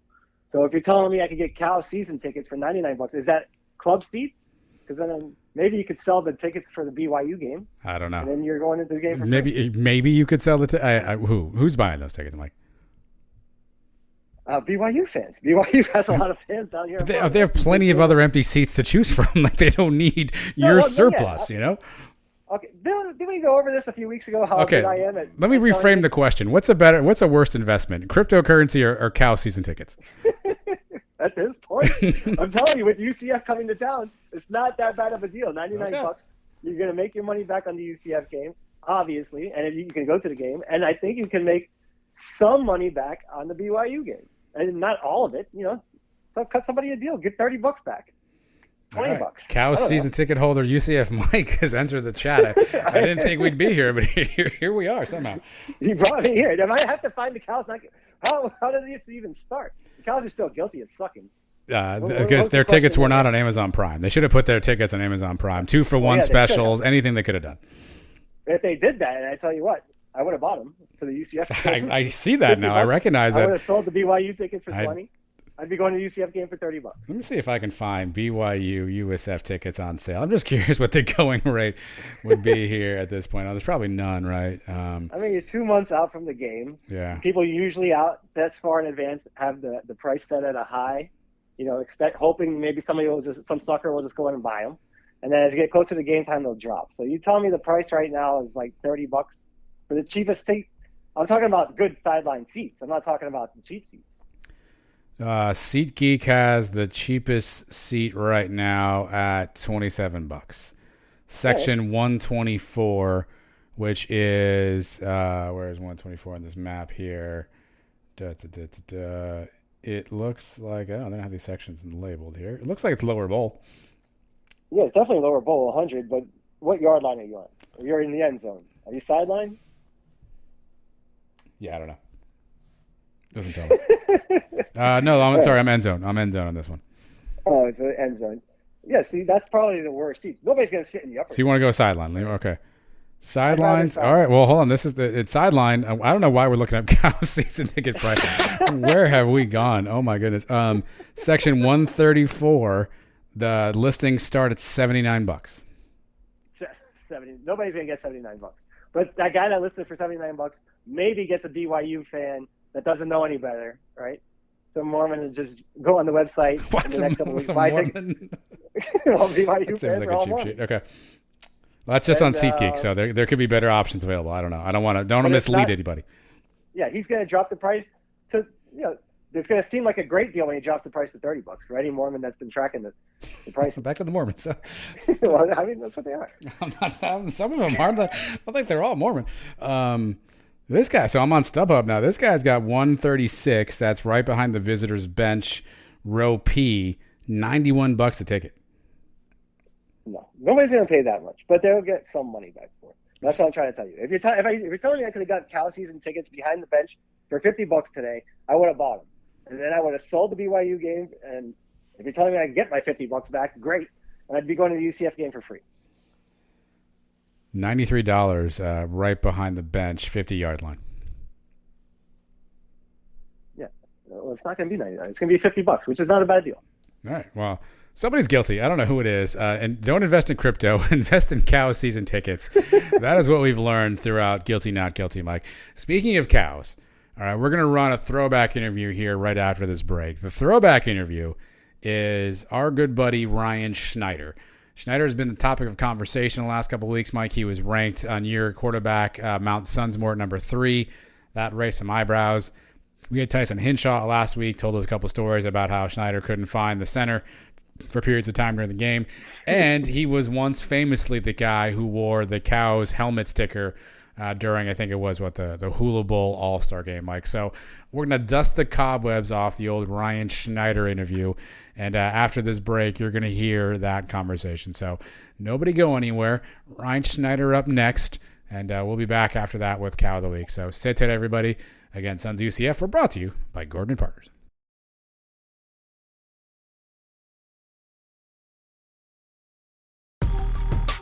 This is UCF Athletic Director Terry Mohajir, and in my spare time, when I'm not on TikTok, I'm listening to Adam and Mike on the Sons of UCF. Go Knights and charge on! All right, so if you watched UCF in the late 1990s, early 2000s, you saw this guy on the field throwing the football around a ton. He still holds numerous records at UCF, and he is none other than former quarterback and now current Cocoa High School head football coach Ryan Schneider. Ryan, welcome to the show, man. Thanks for joining us. Hey, I appreciate you guys having me on. Anytime, man. So let's start here. So Mike and I grew up in South Florida. I know you grew up in South Florida too. You played football in Broward County, in the mid-'90s. So what did you know about UCF kind of growing up and playing college football? Were they even on your radar? Did you even know that UCF existed all the way back then? It was Dante Culpepper. Dante is the one who really put the school on the map. And he was the one, being in high school that I remember watching play. And, that's where I really recognized the school and, the possibilities of, of the football program. Well, you were, so some people probably don't know this, but you were the 6A player of the year your senior season at Plantation High. But for some reason, man, you were lightly recruited. I know some folks had said something about foot speed or whatnot. But what did you think when UCF came calling around and offered you an opportunity to come play there? It was a crazy recruitment process.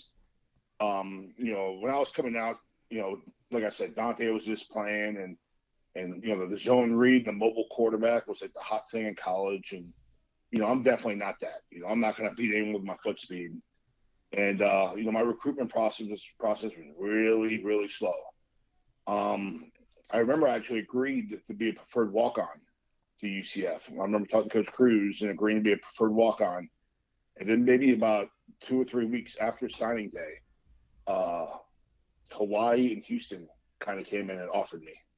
And when that happened, I guess maybe someone failed out or something happened at the school and they're able to get a scholarship. And I actually signed probably a month after signing day happened. I was an extremely late signing. But it worked out for the best. Hey, Ryan, back in those days, Coach Cruz, his offense was a little different. Coming in from high school, how challenging was that learning the new playbook and stuff? It was awesome. It was awesome because it was, just expanded my football knowledge. Coach Cruz was a great offensive mind, a great teacher. He taught me so much. It was pretty cool as a freshman and having an audible at the line of scrimmage, where if you didn't make the proper audible, you're getting yelled at. We were one of the first ones to kind of do the RPOs. A lot of people don't realize when we were throwing those bubbles, well, we had a run play attached to it. And it was just a numbers game. How many people were in the box, how many people were outside the box, whether we hit it off or we threw the bubble. We ran a lot of option routes, a lot of different side routes from the slots and outside guys. Coach Kruzcek really ran a NFL-style offense, and it was a blessing to be with him for it. We had him on a couple of weeks ago, and we had him give us one of these play calls, and it was such a long play. I don't know how you guys can remember all that stuff. I remember, zing, Gunnar Troy, 62, swap, sting, zing, Gunnar Troy, 62, swap, sting, decide, X select. That would have been a play call. You know, That's what I understand. Can you tell us, like, if watching UCF now with Heupel, they get the plays in so fast. There's no way. It was cool because I was at a spring practice last year, and like our plays were so long, and we would signal all the men. So our signal guy would literally be doing like 10 signals to get the play in. Where I'm watching Heupel, and they do like 2 signals and they're running the play. I'm like, man, what the hell? That is awesome, But it's the way football's gone now. We used to huddle up back in the day. Now, no one's really huddling, and now it's do less is more, pretty much. And I have respect for both systems. Heupel does a great job, and I got love for Cruz, man. He did some unbelievable things at UCF. All right, well, getting back to that first year, 99, you redshirted. Did you think you were ready to play as a freshman, or did you need that year? No, I need that year. I came in, I think I was probably 6th string. I was the last quarterback in the depth chart. And I was on scout team, and I lucked up because the defense coordinator was Gene Chizik. And Chizik loved me. Chizik took care of me. And I took that year as an opportunity to get better. I took that year as an opportunity to learn the speed of college football. Going against the first string defense every day was just an opportunity to get used to how small the windows are, how I have to anticipate the throws, I have to get my hand out and get the ball out of my hand before the receiver breaks. I really worked that year of getting better. I didn't use it as they put me on scout team, so I'm going to pout and I'm going to whine. No, I used it as an opportunity of, all right, I'm going against the first string defense every day. Let me get better. And then, we went in that spring, and I went from 5th string to 2nd string in that spring. Vic Penn was a starter. And then, we go into the season, my redshirt freshman year, and Vic, I think Vic got hurt maybe week 2 or 3. I broke his collarbone, and I ended up, starting, all after that. So, I really think that first year of when I took advantage of being the scout team quarterback, I took advantage of going against a first string defense every day and really made myself a better quarterback. I think that was the difference in my career at UCF. Yeah, let's talk about that first game. So that was on the road against Eastern Michigan in the 2000 season. Quick little no big deal. You only threw for 365 yards and led UCF to a win that day. What do you remember about the crazy thing is, I talked about audible, and the crazy thing is 2 of the touchdowns I think I threw that game was audibles. That was one great thing about Cruz. Cruz really gave you that flexibility. If you see something, do it and take advantage of it. And he would get on you when you didn't do it. He wanted you to be a great quarterback. I'm never gonna beat someone with my athletic ability. I learned that early on. I had to use my head and use my brains and put us in the best situation, and that's how we were able to be successful. Well, so that 2000 season is probably best remembered for one game. I think you probably know what I'm talking about, but let me set it up for those who might not know. So we win 5 of the next 6. And then October 28th, we're at Alabama. So there's a couple things about that game we want to talk to you about. So I know everyone kind of remembers the end of the game. We'll get to that in a second. But you led UCF on a pretty big drive right before halftime to get a score there quickly. What do you remember about that drive? How important was that drive overall in the game? So I'll tell you the truth. We'll talk about it. All right, so I started off the game terribly. I was first time in front of 80,000, I was terrible the first 2 series. I was terrible. Going ducks and just terrible. And I'll never forget, I came off the sideline, and Darren Henshaw, who's now the OC at Kentucky, he was a quarterback coach. And Coach Henshaw put me in the headsets, and he was up in the box, and he reamed me out. He called me a wussy and said I was scared at the moment, and, do we need to get someone else ready to go? You're not ready for this. And he did. So he knew me. He knew me well. He knew my personality. And he knew saying that to me would really challenge my pride and get me going. And I'll never forget, like, after that moment, I refocused. And it was kind of, it's weird. Like, it went from, like, oh my God, I'm playing in Alabama in front of all these people to, like, focusing in of, all right, we're running 45 waggle here. I got to make sure I hit the over route to the flat route. And it really refocused my whole game. And that's something I'll never forget. And yeah, man, I mean, it was once probably early second quarter to mid second quarter, I really got in a good rhythm. I remember I hit the, I think it was Mario Jackson on an over route that, I kind of threaded between the 2 linebackers, and I was, all right, yeah, let's go. We can do this.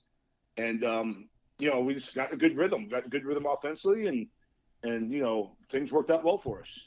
Yeah, so let's fast forward to the end. So there's 2:24 on the clock. We're down a point.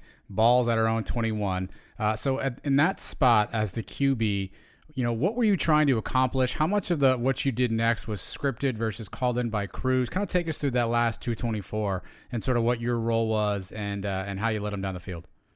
All right, so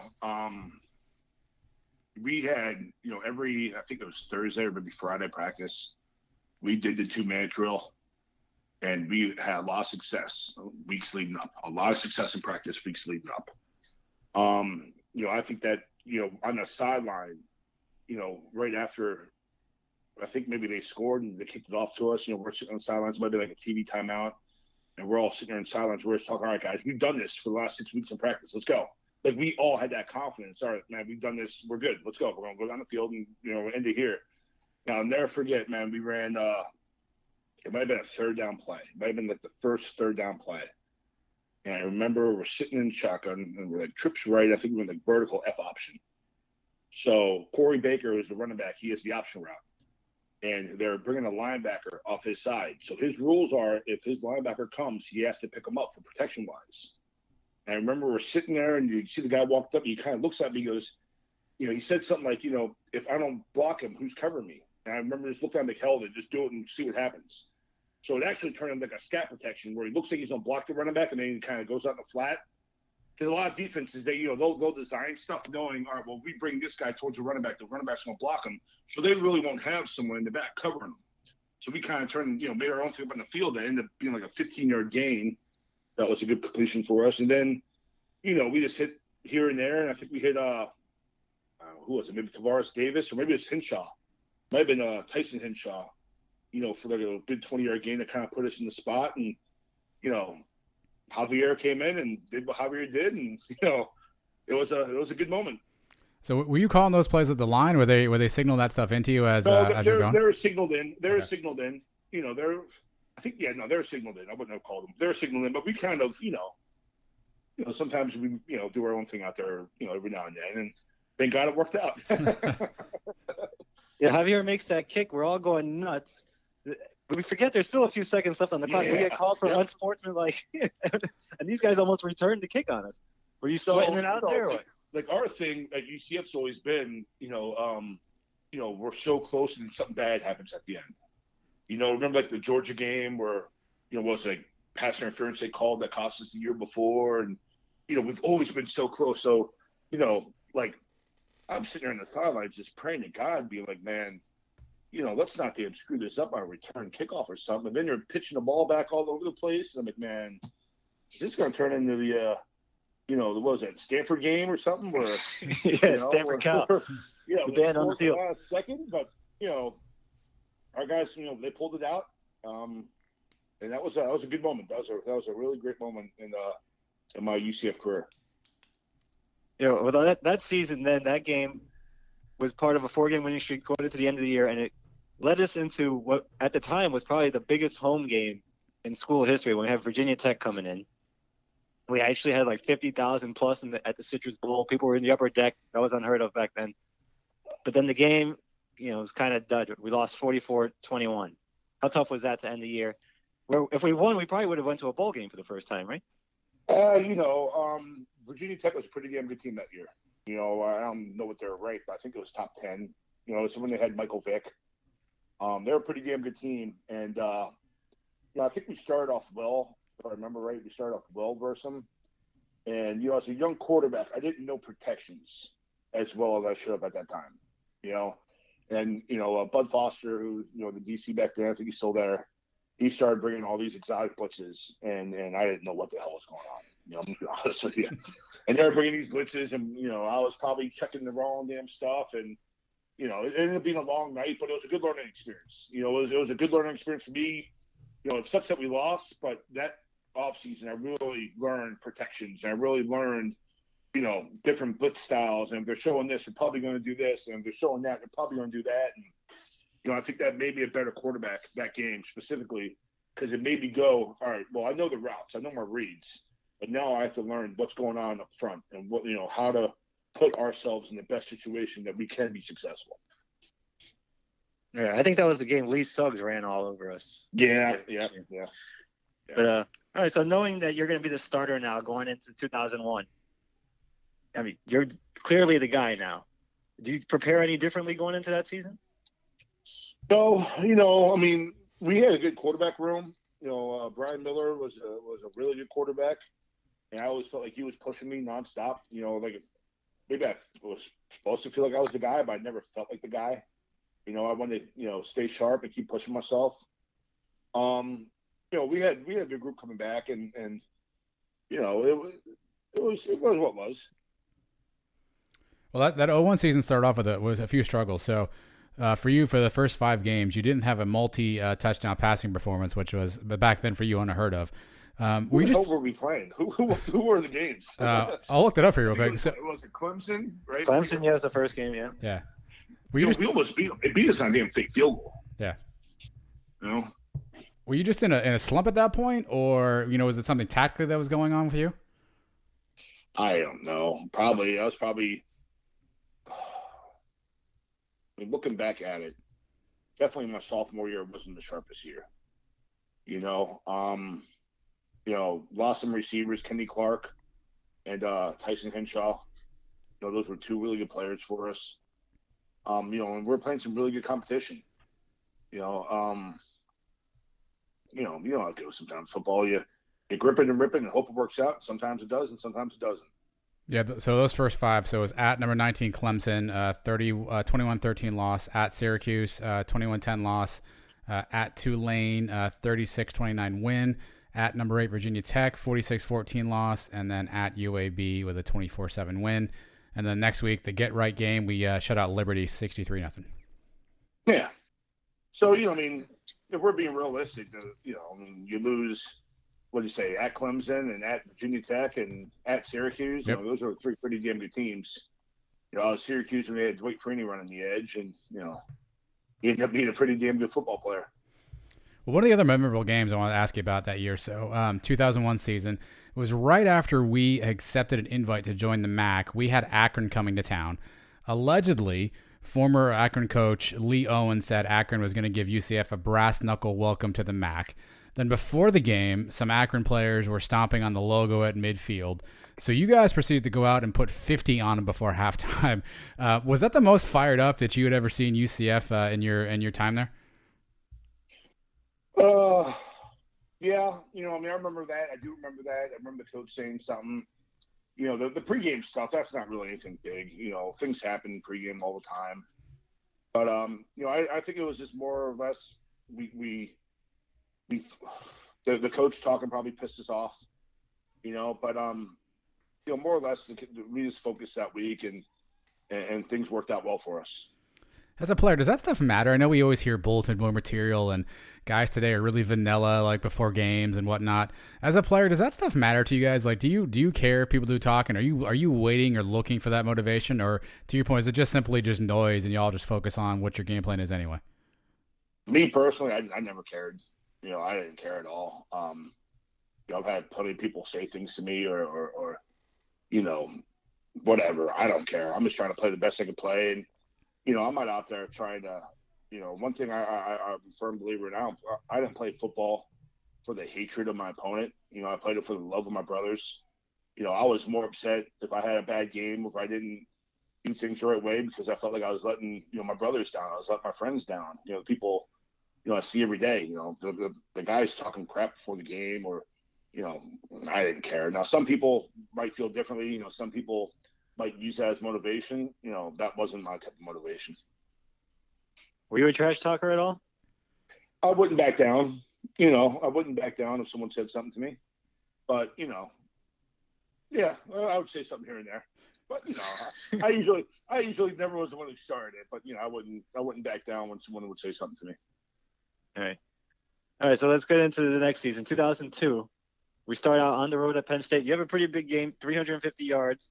We have a couple of late scores at the end, and we made it close. We only lost by 3, right? And then a couple weeks later, we're playing Marshall. We have the ball late again, another chance to win. Do either one of those games, do either one of those haunt you still? Do you think we should have won one of those or both of those? Penn State was a fun atmosphere. My dad's from Pennsylvania, so I had a ton of family there. They were really good that year. I think they went to the Rose Bowl that year. But that was an unbelievable atmosphere. No, I mean, tell you the truth, if I'm being honest with you, Penn State was a really good team, and they're probably better than us. But the Marshall game, man, yeah, that one sucked. That was, if I remember right, I don't think I was 100% healthy. I think I might have cracked a rib or something that game. And, I didn't play well. We were better than them. We were definitely a better team than them. That was a game I look back on that, that always kind of pissed me off. Well, before we go there, hold on a second. So later that season, Syracuse comes to the Citrus Bowl. You had a remarkable game. At that point, you threw for a school record 440 yards. We were up 21-3 early, but you mentioned earlier kind of that, oh my goodness, what's going to happen at the end? And we come up short 38-35. And again, we probably could have won. How frustrating was that game for you, knowing how close we were, knowing that even though Syracuse was having a down year, that would have been a nice big home win, and obviously you had a monster game. How frustrating or disappointing is that game to you still? It was frustrating, but not because of anyone's fault. It was frustrating because I felt like I could have done more. We played hard. The guys played hard. That year was a good year. Man. We had a good team that year, and it's just frustrating because it didn't work out. It happens. You go out there and you just try to do the best you can, and sometimes it just doesn't work out. Well, you finished that year. I mean, you had a monster year, 37 touchdowns, almost 3,800 passing yards. But after that season, what were the things that you wanted to work on? It sounds like you're the kind of guy who always was self-critical, and you went back to the drawing board and figured out what you could get better. So after a year of 37 TDs and 3,800 passing yards, what did you want to work on that offseason headed into your senior year? If I remember right, I think that year, my junior year is when I did my knee, and like I said, I had a cracked rib. So the first thing I wanted to do was just get healthy. Get healthy and get back to feeling well. I mean, I was banged up, and then I really wanted to try to get more athletic and lose some weight. I felt like I was, because of the rib and the knee, I couldn't really run, and I felt like I got a little too heavy at the end. I really wanted to cut some weight and try to lose some weight, and it was a good off season, but definitely my junior year was an enjoyable year. We went to Miami, Ohio, when they had Roethlisberger, and we beat the hell out of them. We had some good wins that year. Well, you mentioned this a few times. So when we had Coach Cruz on 2 weeks ago, and we just said your name and asked him to tell us what came to his mind, I believe his exact quote was "tough son of a gun." And you mentioned all these injuries. Where does that toughness come from, right? Obviously, you guys get beat the hell out there in the football field, but you were one of those guys who you always played through injury. Where does that toughness come from? Where does that inner desire come for you to never want to leave the field? I have 4 older brothers who all were football players. My dad was a football coach. The side yard football games were epic. But being all honest too, like I always, we were all banged up. One of my best friends on the team was Mike Mabry, the center, and he would shoulder, AC joint, doing his knee. Jimmy Frizzell was always banged up. You felt like, everyone's banged up. If I don't step up for these guys, if I'm not there with them, I'm letting them down. And that was the thing I took pride in. I may have made some bad decisions here and there, but I was always there for my teammates, and I always prided myself of being there for them and being on the field with them, battling it out.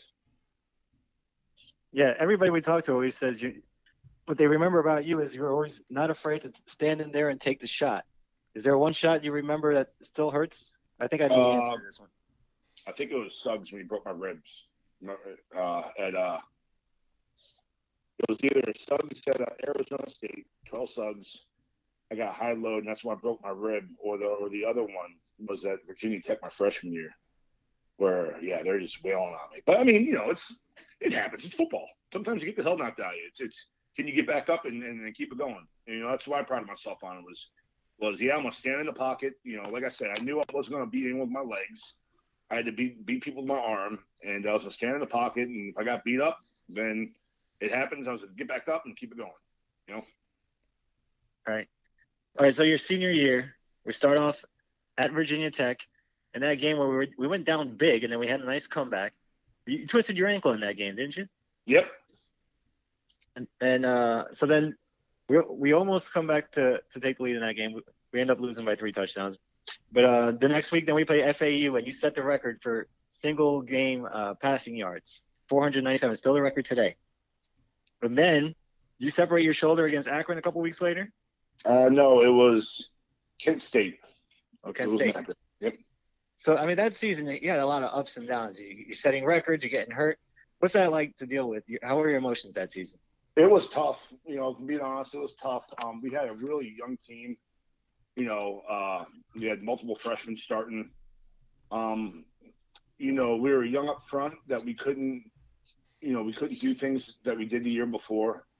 But it was tough, man. My shoulder injury was the one. That was the one that was the bummer. That's the one that to this day still affects me. I had I think it was a grade 2 separation. Where it was the same separation I think Derek Jeter had that year, and Jeter missed the rest of the year, and I was back in 2 weeks. Looking back at it, I probably should have. When it happened, the doctors told me that you should probably miss the rest of the year and do the surgery. And just being hard-headed, I was like, "No, man, I'm gonna keep fighting. I'll, do what I can do." And it was literally that whole year I wouldn't practice at all. Like I couldn't lift my arm. I couldn't even lift my arm, put my shirt on, and I wouldn't practice at all. And then game day, we would do some things, and I'd be able to throw. And then Sunday back to not being able to lift my arm. But looking back at it was a young group, it was a young team. But it was things work out the way they're supposed to work out. I'm a firm believer in that. Would you have gotten a medical red shirt? Would you be able to play in 2004 if you did have surgery? I don't think so. If I remember right, I think I was 4 or 5 games into it by then. All right, so it's too late. I can't remember. I don't even know if that conversation came up, to tell you the truth. All right, so you did come back to play a couple more games, and then news comes in, suspended. Yeah. Who told you about that? Who told you were suspended? ESPN. It wasn't Coach? Nope, ESPN. What was your reaction? It might have been my brother who saw it on ESPN and called me, if I remember right. No, it was ESPN. So what was your reaction when you heard it from your brother? Heartbroken, but, I made a mistake. When you're 21, 22 years old, you make some stupid mistakes. I felt like I let everyone down. I felt like I let my family down. I felt like I let, all my brothers that I was playing with down. It was tough. It was a tough time in my life. It was some serious soul searching going on, after that. So you want to explain exactly what happened? Was it signing papers? You were supposed to be getting teachers to sign papers for you to miss class? Yeah, it was. We had maybe a Thursday class, or a Thursday game. It was an early game. It was a Thursday or maybe Friday game. And they gave us these papers to get signed in the beginning of the year, like maybe, right when camp starts. Take to your teachers and get signed. I forgot all about it. I'm not gonna lie to you. It was in the bottom of my locker. And I remember Coach said, all right, guys, we're missing, a certain amount, people, read your name off. You're missing the papers. This is the week of the game. We're missing the papers for travel. You need to get signed by your teacher. And I remember going to the teacher, and it was maybe like a Thursday, Friday class, or Tuesday, Thursday class.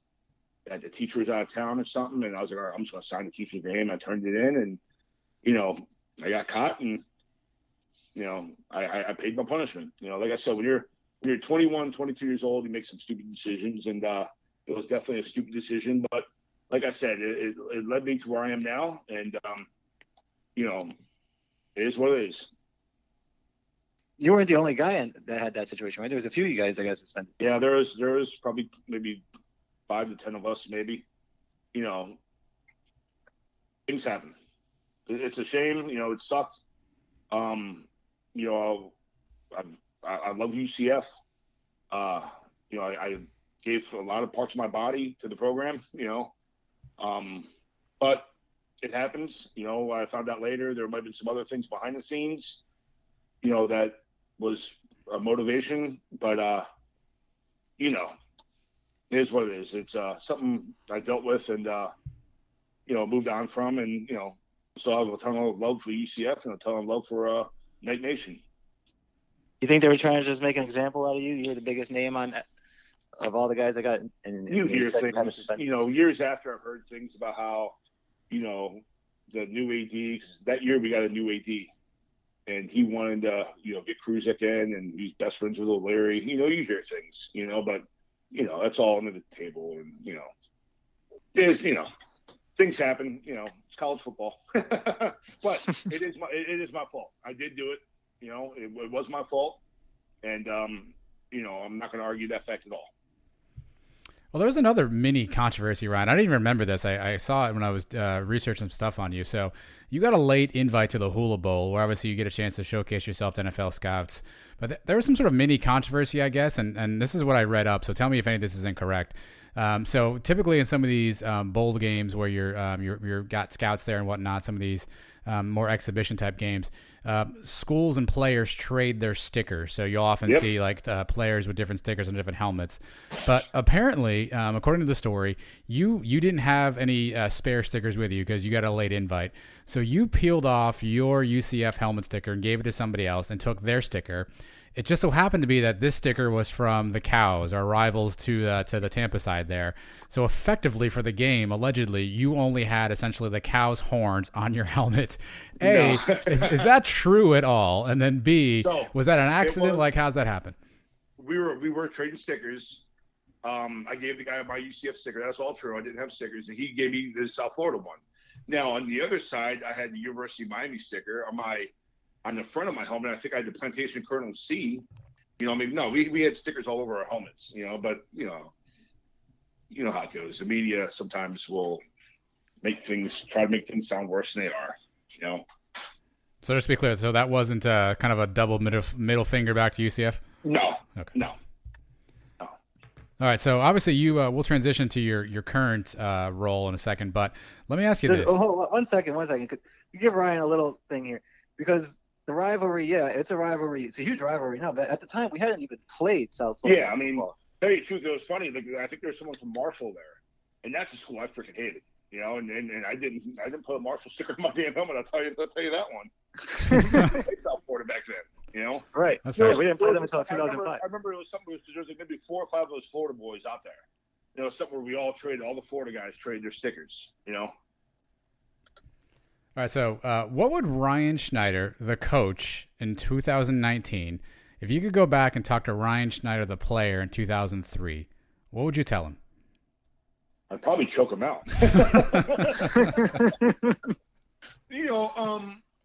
I'd just probably talk to him about how you need to make good decisions, off the field. You need to be more mature off the field. You need to look at the big picture and look at the opportunities that you have, and don't don't ruin them. And that'd be the big thing I'd probably talk about is from academics to taking off-season training and the weight room, taking it more serious. That's what I'd probably talk to him about. But When did you decide you wanted to be coach? But I would, going back to the previous one, I would let him throw the ball every play. That's what I would do.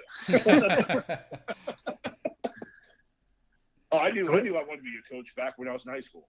Like I said, my dad was a office coordinator at Plantation. He was a head coach at Fort Lauderdale. He's been coaching forever. I've been around football my whole life. I knew back in high school I wanted to be a football coach. All right, so you're at Cocoa now. You've had some stops at St. Thomas, University School, some pretty big-time schools. But now you're in UCF territory up there.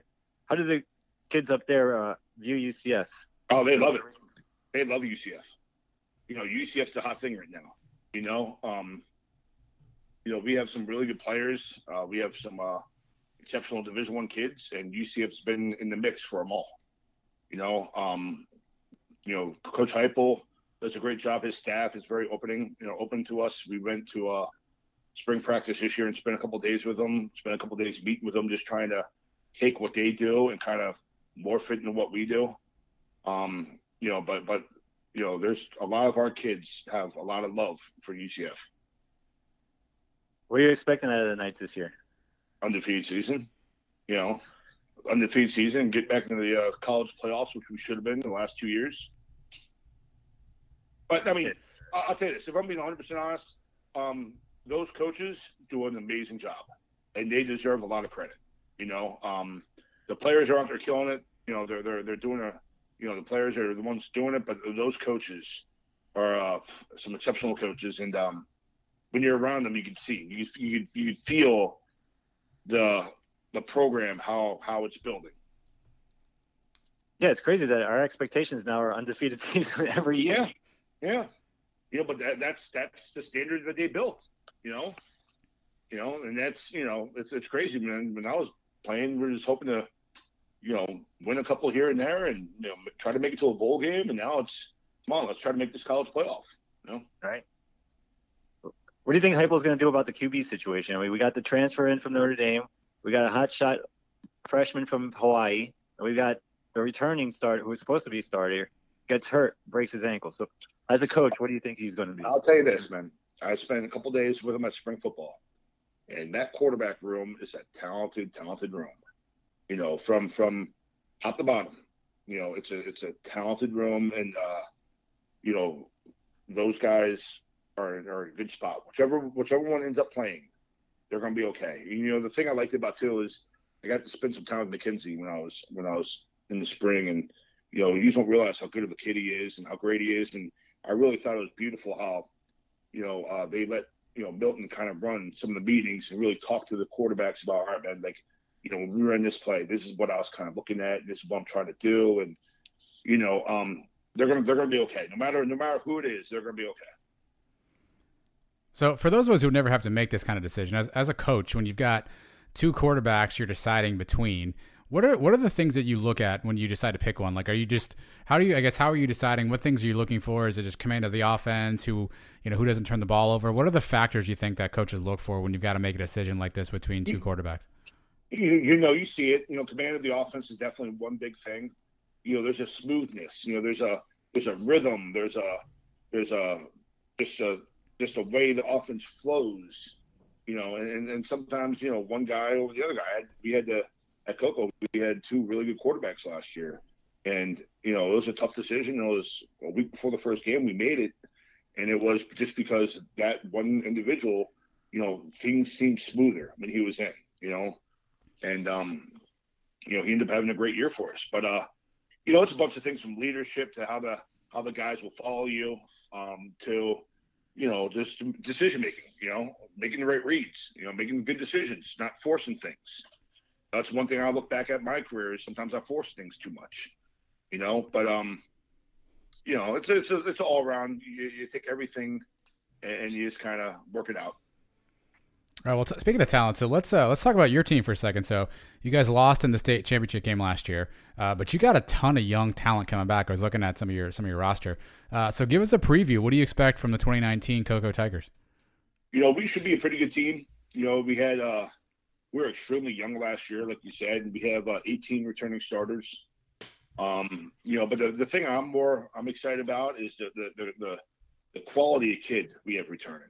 We have some great individuals, part of our program. We have future leaders in society. We have future doctors, future, just teachers and businessmen, part of the program. And, we have a great group of kids. They take things serious. They take their academics very serious.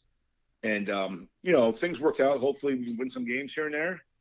But, we're just trying to build these young men and just create a dynamic atmosphere that they can be successful, just not on the field, but off the field too. Well, I'll tell you what, Ryan, sounds like you're off to a good start after last year too. So we wish you guys the best there. We'll definitely keep tabs on your team, but we're not done with you yet, buddy. So at the end of every episode, or every interview at least, we ask our guests 10 random sort of rapid fire questions. It could be about sports, movies, music, life, food, who knows.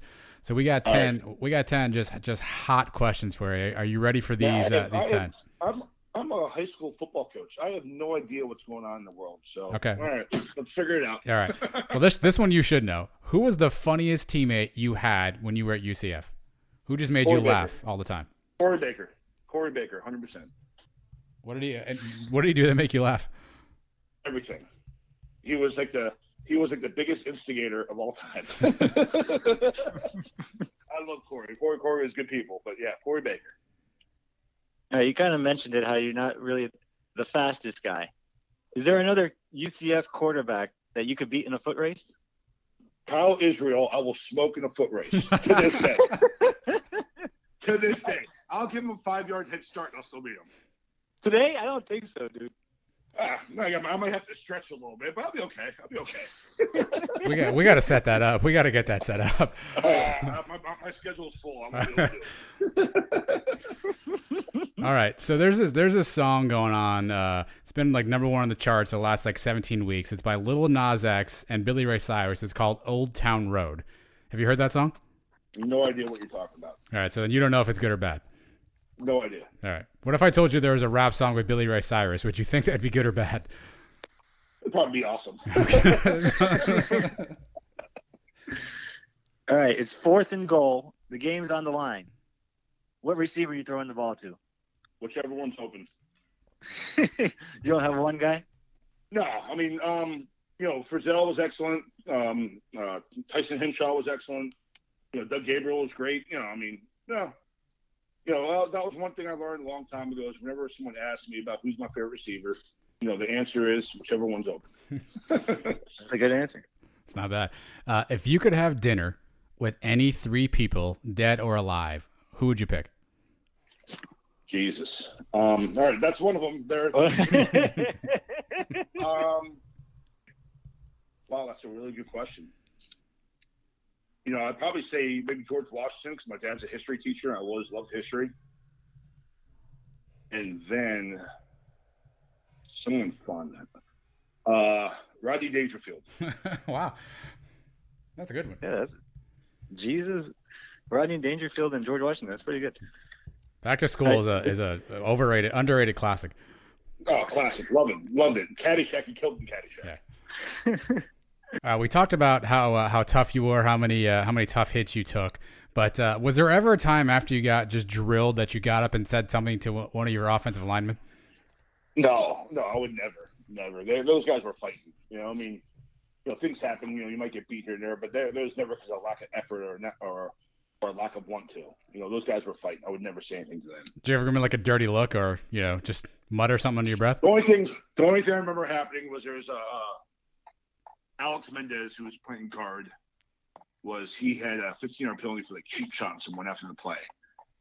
And I remember somebody, Alex, what the hell are you doing? You're hurting the team. And that was like the only time I ever said something. But those guys. Now there's some other things that happened that I can't get into because of cursing and some of the things that were said in the field. But those I love the linemen who I got to play with. All right, if you have to reheat a leftover slice of pizza, are you just putting it in a microwave or are you putting it in the oven or the toaster oven? I don't reheat pizza. I put it in my mouth and I eat it. Straight cold? Cold pizza is a great thing. Cold pizza is a great thing. Best breakfast in the world. All right, so like we established, you've got some athletes down there at Cocoa, and so there may come a day, Ryan, when Coach Nick Saban comes to recruit one of your players and steps foot on campus. If he does, will you remind him that UCF is 1-0 against Alabama? Of course I will. Okay. I'll make sure he knows it. Just got to make sure we get that in. 100%. I'll let him know. But yeah, man, I want to know at your place. I'll make sure he knows it. All right, Ryan, I know you're a big Yankee fan. I've met Saban a couple of times in St. Thomas. So you should have said it then. Yeah, well, when you're not the head coach, sometimes you don't have the guts to do it. Now I'm not the head coach. I can do some stuff like that now. All right. So I know you're a big Yankee fan like me. Yep. We had a tough weekend this weekend. Almost got swept by the Red Sox. What do you want to see the team do here at the trade deadline? We gotta get a pitcher. We have to get an ace. Who are we gonna get? I don't know. Like I said, I've been, we first practice was today. I'm out of what's going on in the world. What's the guy in San Francisco? Bumgardner. Yeah, let's trade everyone for him. That's what I want too, but they're not. They're in it now. Guys. Don't the Mets have a good pitching staff and they're trying to get rid of some of the guys? Yeah, Syndergaard's out there, and maybe Wheeler or something. But yeah, I don't know. Yeah, we definitely need somebody. Yeah, we need an ace. We're an ace away. We're that ace away from winning the World Series, I think. Yeah, I think so too. All right, Ryan. So last question we have for you. So we've had a bunch of former players on the show. So if you had to give us one player that we should absolutely have on the show, who should we invite on? Frizzell's always good. He has some good stories. Chris Loreni would be good. I don't know. Mike Gaines. Mike Gaines would be a good one. Mike Gaines loves to talk. But he has an interesting life, and he has some good stories, But Mike Gaines would definitely be someone you want to try to find. All right. Well, we'll put that on our future guest list. But we're glad we finally crossed your name off that guest list, Ryan. You were again, we went to school at the same time. I know you and Mike have some common friends, and so it was cool to catch up with you, man. And look, obviously you were a fantastic quarterback and a fantastic representative for UCF, and what you're doing now at Coco is fantastic as well, man. So we appreciate you for repping Night Nation and for taking the time to join us tonight. Yeah, man, anytime. I'll be happy to come back, man. I appreciate you boys, man. Keep it going.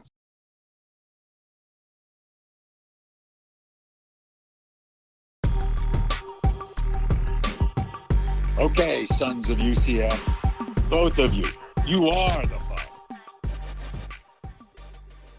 Mike, since you're such a big cow fan, let's bring on the cows. Let's bring on the cow of the week. This is, again, where we talk about something that we thought was silly, stupid, funny, all of the above, none of the above, whatever you want to say, Mike. So, cow of the week, you get to lead off as always. Where are you headed this week? Well, this kind of caught me out of nowhere this morning. I didn't know it was coming. I guess this happens every year. It seems like it happens every month or every week. Today was Amazon Prime Day. Hey, oh yes, well, we talked about this. Yes, Cows tickets not available. Amazon Prime. It was like the first words I heard out of my wife's mouth this morning. Amazon Prime Day. I got a great deal on this. I got a great deal on that. Whoa, they really got these people, man. They got these suckers. You drop the price on a lot of things for a day, and you got to go buy it, right? But they didn't get me. I didn't buy anything today. Okay. Did not go. I didn't buy anything, and I'm not sure what kind of damage my wife did. Hopefully, not too much. But when did this start happening? This Amazon Prime Day. Everybody loses their mind for it, right? It's like Black Friday, basically, is what it is. Yeah, it's the Black Friday version of Amazon Prime. I think there's Cyber Monday, which has a whole new meaning for a few people, Mike, but for many people, the Cyber Monday is the day after Black Friday. And I think Amazon wanted to try to get in on the game. So, yeah, Amazon Prime Day was created where they have great deals. I think you can, if you don't have a Prime membership, I think you can get free Prime shipping or other Prime elements involved. So it's a big deal. Yeah, it's a big thing. Well, I'm not saying that their cows are doing. They're geniuses for doing it. I understand what they're doing. It's a great day for them. It's a bad day for house husbands everywhere, and that's what I'm sad for. There was a guy. I wrote this thing on Twitter, right? Amazon Prime Day, my ass, blah blah blah, whatever. My wife, like I've been telling you, is trying to buy everything she can find on the internet today. Some guy wrote that his wife wanted to buy some vacuum that was also a mop.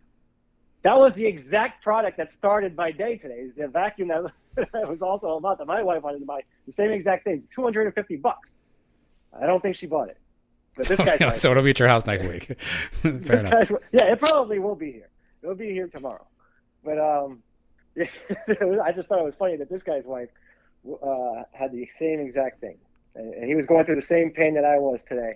So, this is why Jeff Bezos is a billionaire and we are not. Because he's got us by the balls right now. Just speak for yourself. Yeah. Not me. No, fair. But everybody, most people. Counterpoint for Amazon Prime Day. So my little guy, his birthday is coming up in about a month, right? And he gave us his birthday list the other day, and one of the things he wanted was an Apple Watch. and because he can text on it, we can know where he's at. So we're like, hey, that's actually not a bad idea, right? So your boy gets an email for Amazon Prime Day, right? And I look on it, what's on there? Somehow they heard that conversation, by the way. Boom, Apple Watch, right? Go to Amazon Prime Day. They got some good deals on Apple Watches. Wife was like, hey, do we pull the trigger on this thing now? Like, that's actually a good price. Like, get it shipped to the house. We don't get it out of the store. So it's still being debated. I think Prime Day goes on tomorrow again. So they're still being debated if we're going to pull the trigger on that deal. But counterpoint, a good opportunity to save some money on some gifts, Mike. Prime Day is not even one day? I think it's multiple Tomorrow days. too? I do think it goes on tomorrow. Get Yeah. out of here. That's what my wife told me. Now, again, she may just be lying to me so she can buy more stuff tomorrow and tell me it's Prime Day. I don't know. No, I should have told my wife that. I should have said Prime Day's also tomorrow. Well, it's going to cost you more money. She's going to be like, Mike, you told me. No. Once the sale's over, she's not going to buy it anymore. That's on you. Yeah, it may be tomorrow. You want me to fact check this for you? I don't want to give you bad information because now I feel bad that you're gonna get up tomorrow and be like, honey, Amazon Prime Day is over, and she's gonna be like, no, it's not. So let's find out here. Yeah, Prime deals July 12th and 13th. Yeah, they can't call it Prime Day. They got to call it something else. Don't miss out on 2 days of epic deals. Save big, save early on your favorite everything. Wow. And we don't even sponsor Amazon, or they're gonna sponsor us. Man, you got to call it something else. Okay. You can't call it Prime Day when it's 2 days. Sorry. Prime days? Is that what you want to do? I don't know. Let them figure it out. They're the billionaires. Well, we're just the suckers. I need an update then for next week's show on the total expenditures on Prime Day. I'm going to need an update. The Espinoza family expenditures on Prime Day. Can we get at least a ballpark figure for next week's show? I could probably log in right now and tell you. It's the only pre-work I need you to do next week. Just come in here with a ballpark figure. I think I shut her down. I mean, I think she probably bought a couple small things here and there, but for any big purchase, I kept giving her the Matumbo and I kept doing the finger rag, and I don't think she. Well, hold on, whoa. Do you, on the vacuum mop. Do you have to approve them like on the internet, or is this like an actual finger wag? No, I mean, she would say, "What about buying this?" Okay. I don't think it's a good idea. Okay. Some things are not necessary. The vacuum mop. We have a Roomba. Yeah, every once in a while you mop. I don't get it. And trust me, it's not that often. Fair. Okay. Yeah. I mean, I'm so sorry to hear about all this. I will, again, please keep us updated next week on how Amazon Prime Day turns out for you, Mike. I have two options for Cow of the Week. One I'm going to go with. One I think is just funny, and you'll know this too. I don't know the guy's first name, Mike. He is the right fielder for the Boston Red Sox. His last name is Arroyo. And he played the Yankees this weekend, Mike. Did you happen to see this one? Yeah. I was actually watching it live when it happened. Fly ball hit to right field, and this guy had no idea where the ball was at and just started waving his arms frantically, yelling, I don't know where it's at, and the ball landed at least 15 feet over his head. That is now a fantastic meme on Twitter. I'm looking at a few of them now. One of them says, my wife, when she says it's in the pantry, and it's that guy waving his arms everywhere. A ton of memes. I don't know what this guy's first name is, but the arm waving and the yelling and the like stomping of the feet, just fantastic. Yeah, it was great. And I saw somebody put looking for the Cow's trophy case. Yeah. So the memes have been great. That's going to be around for a long time. It was great that it was the Red Sox getting embarrassed. I was enjoying that. It was the Yankees doing it to them. So everything about it was fun. I loved it. This is not a Cow situation. Or he's the Cow for missing the ball. Yes. Which meme are you liking better? There's that one. Have you seen the one with Usher where he says, "Watch this"? Like, yeah, watch this. Exactly. Okay, and then there's the Brian Windhorst with the fingers up. Which why would somebody do that? Which of those three do you like the best? Right. Until this afternoon, I didn't know that was Brian Windhorst. I heard the name. Fair enough. I've heard him on interviews or whatever, but I actually never seen him, and I wasn't sure who it was. I didn't know if it was a political guy that I had never heard of or whatever until I found out today it was Brian Windhorst. Very strange trade. Very strange trade. It's a funny picture, so I like that. I think it's cool, but I don't know it as much. My favorite one. The Usher ones kill me every time I see. Usher's good. The Usher ones kill me. Yeah, I was thinking about trying to turn that into a promotion for the show here the other day. I couldn't think of what to do. Yeah, I like to do some videos. I do that, and I don't know the other one, I guess. Okay. All right. Well, here's my real cow of the week, and I don't even know which of these people are the cow. So I'm going to need you to help me figure out who's the cow in this scenario here. This one goes to your boy. Speaking of BYU, Zach Wilson. All right, who's the cow in the Zach Wilson situation? So for those who don't know, Zach Wilson had a girlfriend. He broke up with said girlfriend. They are no longer together. Zach Wilson's girlfriend then began dating his former BYU teammate Dax Milne, who is now a receiver for the Washington Commanders. They went Instagram official with a picture, and everybody started like hopping in their DMs, basically calling her a homie hopper and saying like, hey, you shouldn't be doing that, right? She fires back and says, well, hey, maybe you should know your facts. Zach is actually sleeping with one of his mom's friends. That's why we broke up. So if I have all this right, Zach had girl went to Dak because Zach's sleeping with mom's friend, Mike. That's the that's not even a triangle. I don't even know how many people that includes, Mike. Obviously that made the rounds on the internet. Jets fans are like ecstatic because they're like, finally we got a quarterback with some balls, literally. So who's the cow of the week here? I don't know. Maybe nobody, maybe somebody, maybe everybody. Either way, it's a funny story because BYU is obviously the Cougars. Yeah, no, she's partially cow for going to do this. She's doing his best friend now. Homie hopper. He wasn't doing her mom's friend or her mom. I haven't seen all the details, Mike. I don't want to speculate. Yes. I guess he was cheating on her, so she wanted to get back at him. She wanted to go do his friend. All right, whatever. His friend is a partial cow. His friend, you don't do that if he's really that close of a friend of yours, right? Yeah. So he could be a cow. I think Zach Wilson comes out winning in this whole thing. Everybody, it's like the South Park episode when they hear about the kid having sex with the teacher, and all the cops are just saying, nice, right?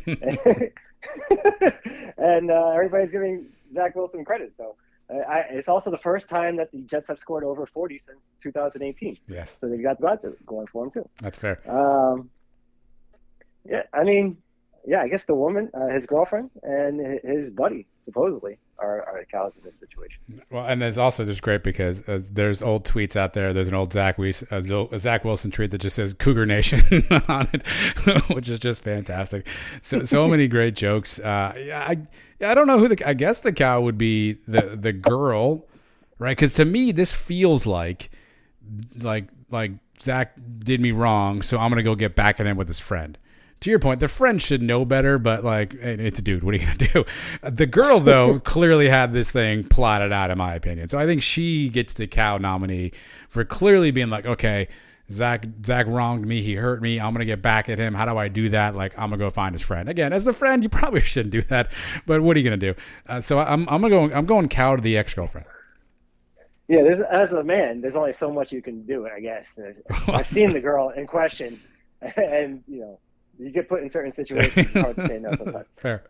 So that's probably what happened to that guy. This is Zach Wilson. He's got the world by the balls right now. I mean, he's a starting quarterback in New York City, good-looking kid, and he's doing whatever he wants. He's got a lot of money. He's very young. If he can have any kind of football career, he'll be the next Joe Namath, So he's off to the right start off the field. Let's see if he can do something on the field this year. I just like that this allowed us to just continue to say the phrase homie hopper on the pod. It wasn't something that I ever had a chance to work into the show until now. So I'm honored that homie hopper can make an appearance on the show. Yeah, that's the fourth time you said it, so I know you enjoy saying it. It sounds like a fun thing to say. It does. Hopper. Homie hopper. Isn't it though? I want to find a better way to use it in my life, but I got some options I guess I could go to, but I'm not sure how many friends that'll make us. But all right, so your cows that we covered, that's a show, Mike. That right there, my friends, is a quintessential Sons of UCF summer episode where there's nothing going on, and somehow we make you listen to us for 2 hours.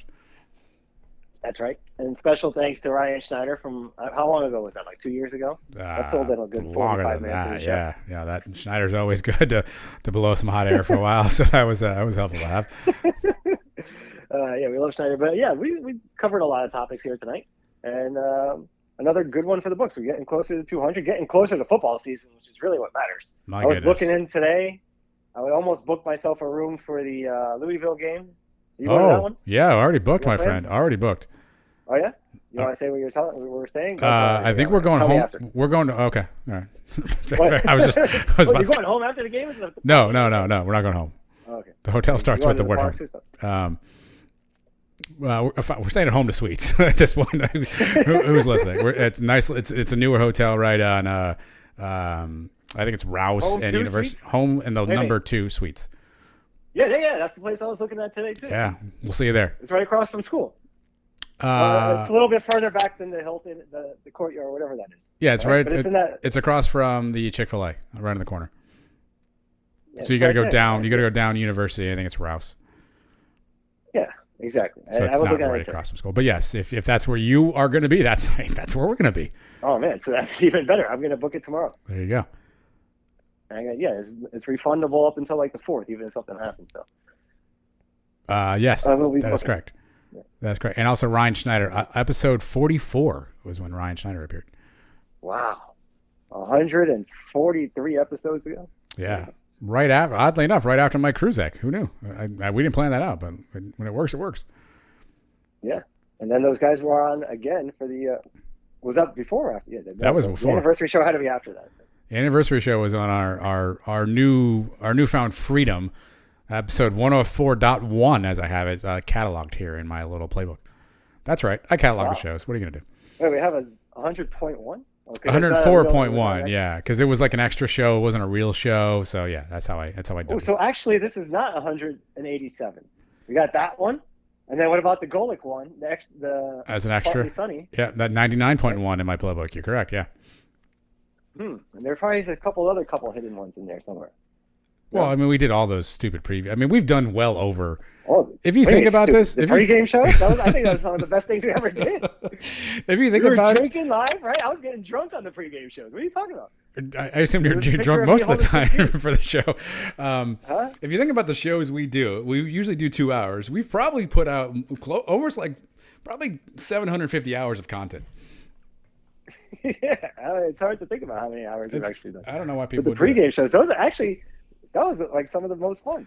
We were getting hammered. Well, I don't know about you guys, but I was having fun. I was drinking my my Bloody Marys during the pregame show.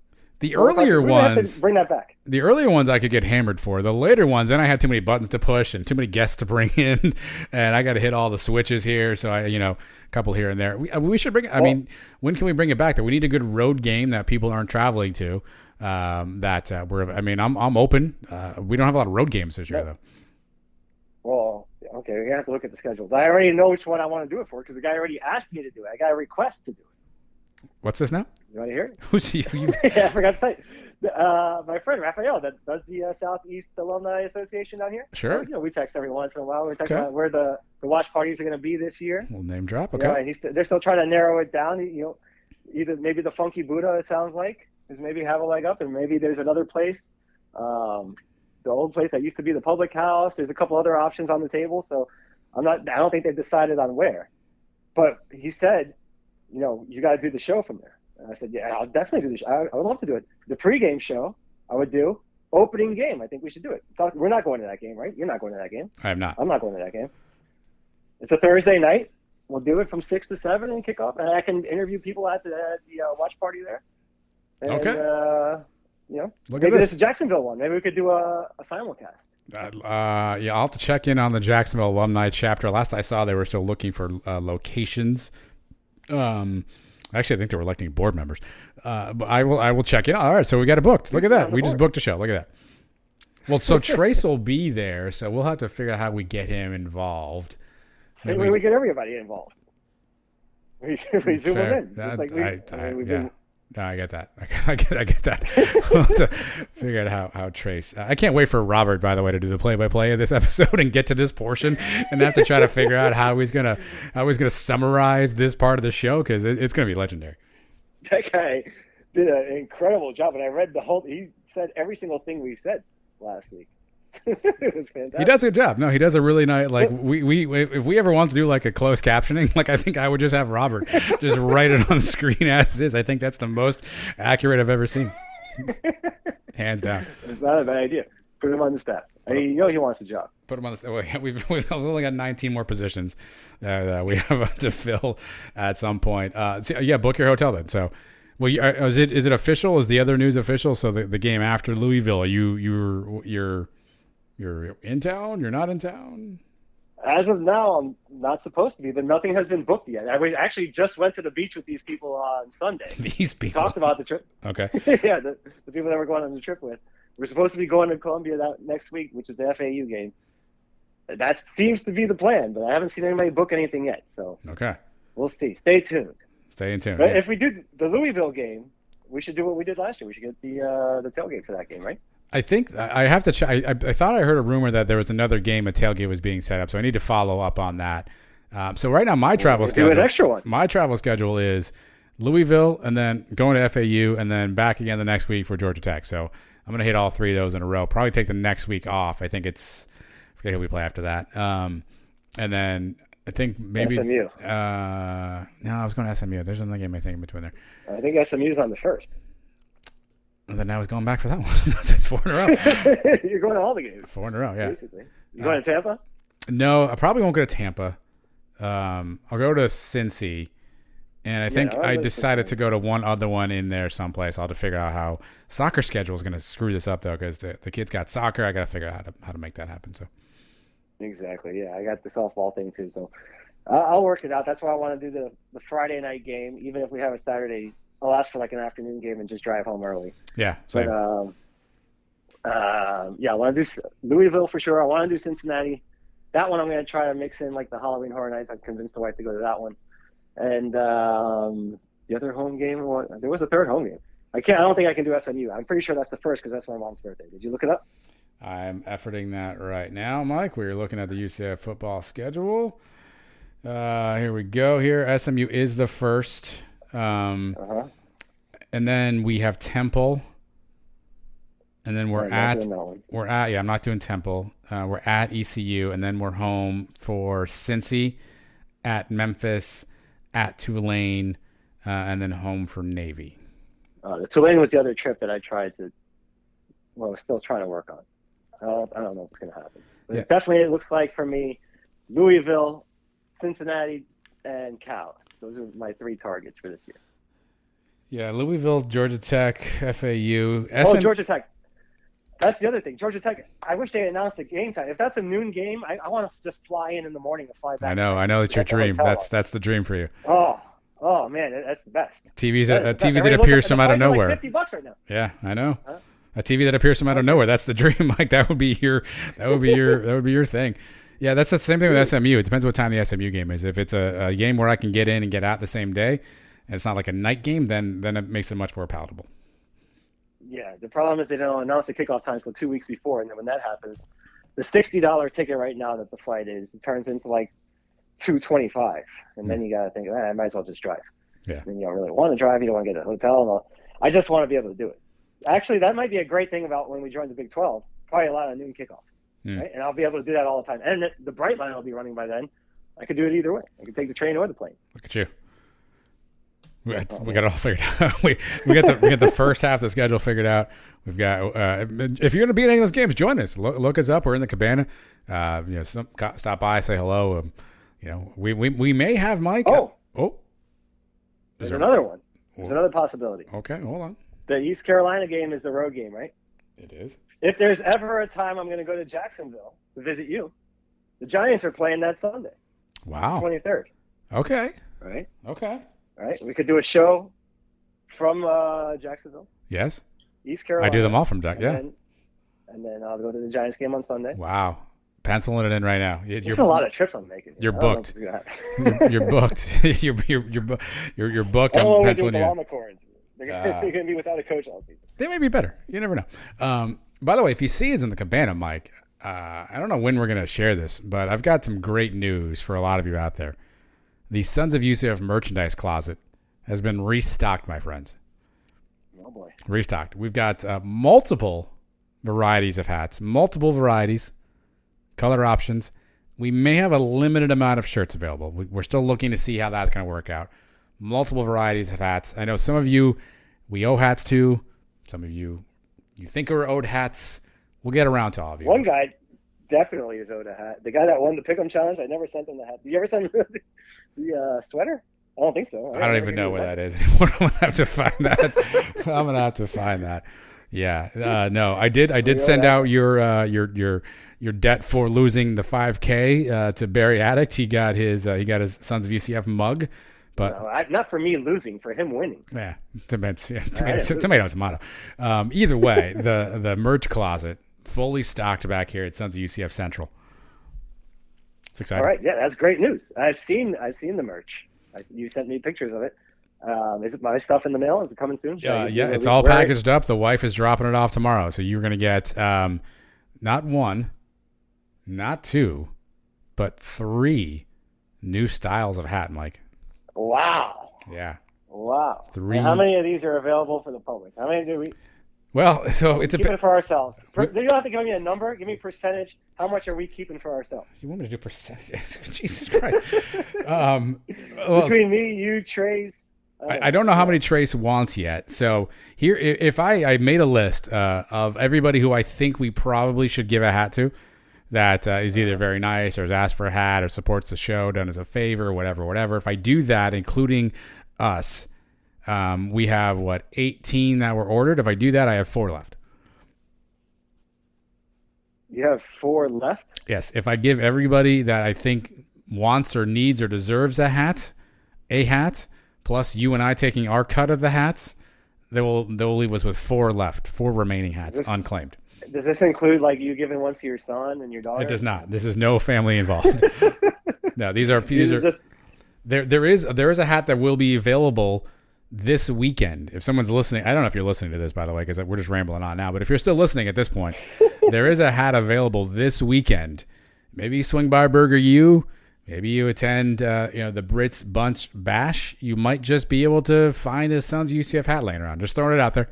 So there may be one loose to the public an early edition available. And then again, I got the list of people who I think we probably owe hats to. Owe hats to? That's a different story. We definitely owe hats to one guy. That I can confirm. There are people we can give them hats. Well, okay, that's fair. That's fair. Okay, I'm with you. We're tracking same word here, same verb. we're on the same page. But either way, look for. Can we sell them? Have we got word that we can sell these if we wanted to? Right? We could potentially turn this into a profit center at some point.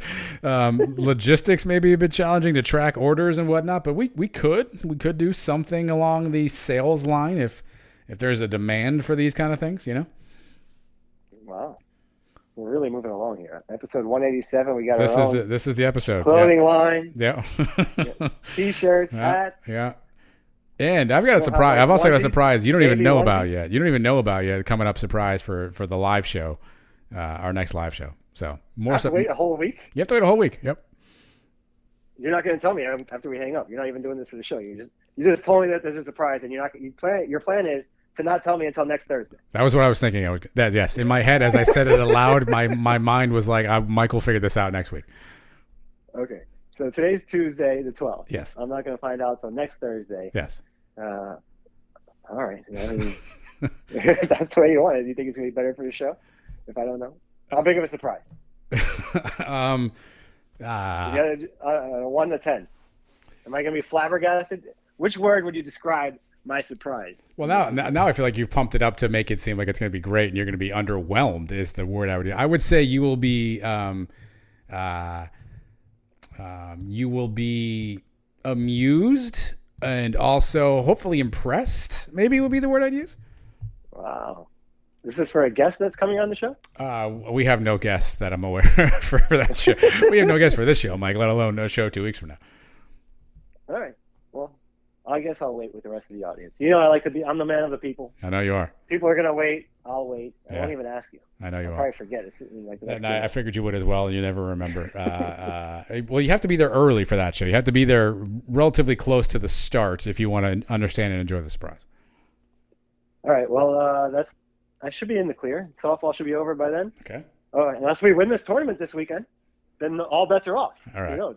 Well, then, if that's the case, I will get you a sneak peek at the surprise so that you can be in the circle of trust on what's happening around here. All right. I look forward to it. Yeah. Just like everybody here should be looking forward to all our live shows and all the content we put on our YouTube channel. Wow, what a pluck that is. Right now, you're probably looking forward to us ending this show, which is what we are going to do now. But make sure you subscribe, rate, review, do all that good jazz. Again, if you're hearing this, breaking news, no live show this week. For the first time in over 50 weeks, Mike, we are going to take the week off as a show. What? Yeah. No one told you? No, I know we were doing that, but we haven't taken a break in 50 weeks? No. I mean, I have. No, at least. Yeah, I What? think it was last summer we actually took a week off. Other than that, some form of me, you, and or Trace have been on a show. Wow. Yeah, that's a fun Hell of fact. a run. Fun fact. It really just means you and Trace have done it. Has there been a week that you missed? Yes. Well, I have not. So the only week that the fun trivia question was the one time the Sons of UCF was not hosted by either one of us. We were in Boca for the BYU game, and Trace, and I believe it was Kyle Nash, maybe, hosted the show. Somebody else hosted with Trace, and you and I zoomed in from the stadium, literally standing next to each other. And then you walked down the run. You got in trouble. You got kicked off, and it was just me on the show for a while. So there has been an episode that I don't remember getting kicked out. Very well could have happened. You and I only appeared for brief moments of time. Wow. So you and Trace have been on every episode. Yes. Yes. That's 50. That's a good streak you guys got going. I can't believe you're going to let it go. Just because Trace is out of town? You want to do it? Me and you? We can't do it. You can't. That's the other reason we can't do it is you're not going to be around either. I already knew the answer. Yeah. But we could do like a 5-minute show. Keep the streak alive. It's like, Ripken starts the game and they take him out after the 5th inning. So, all right, just let me know when you get home on Thursday. We'll just go live for 5 minutes. What's the cutoff? What's the constitutes the show? 5 minutes? That's only playing like 1 inning. I don't think that counts. You got to do at least, 25 minutes? Well, we do an hour show, right? What's the official cutoff in baseball? 5 innings? I think, you got to play 5. So that's 40% of the game, right? Is that my math right there? More than that? Yeah. So you got to do 40. No. So we're probably 40%. You're probably at 8:30 at least. 8:30, 8:35 is probably where we got to be. 35 minutes. Wow, that's a lot. That's a lot of show. I think your streak's coming to an end. And we're taking the show off this week, everybody. It's a good recharge. Trace is out of town, obviously enjoying some vacation time. Mike's got softball duties.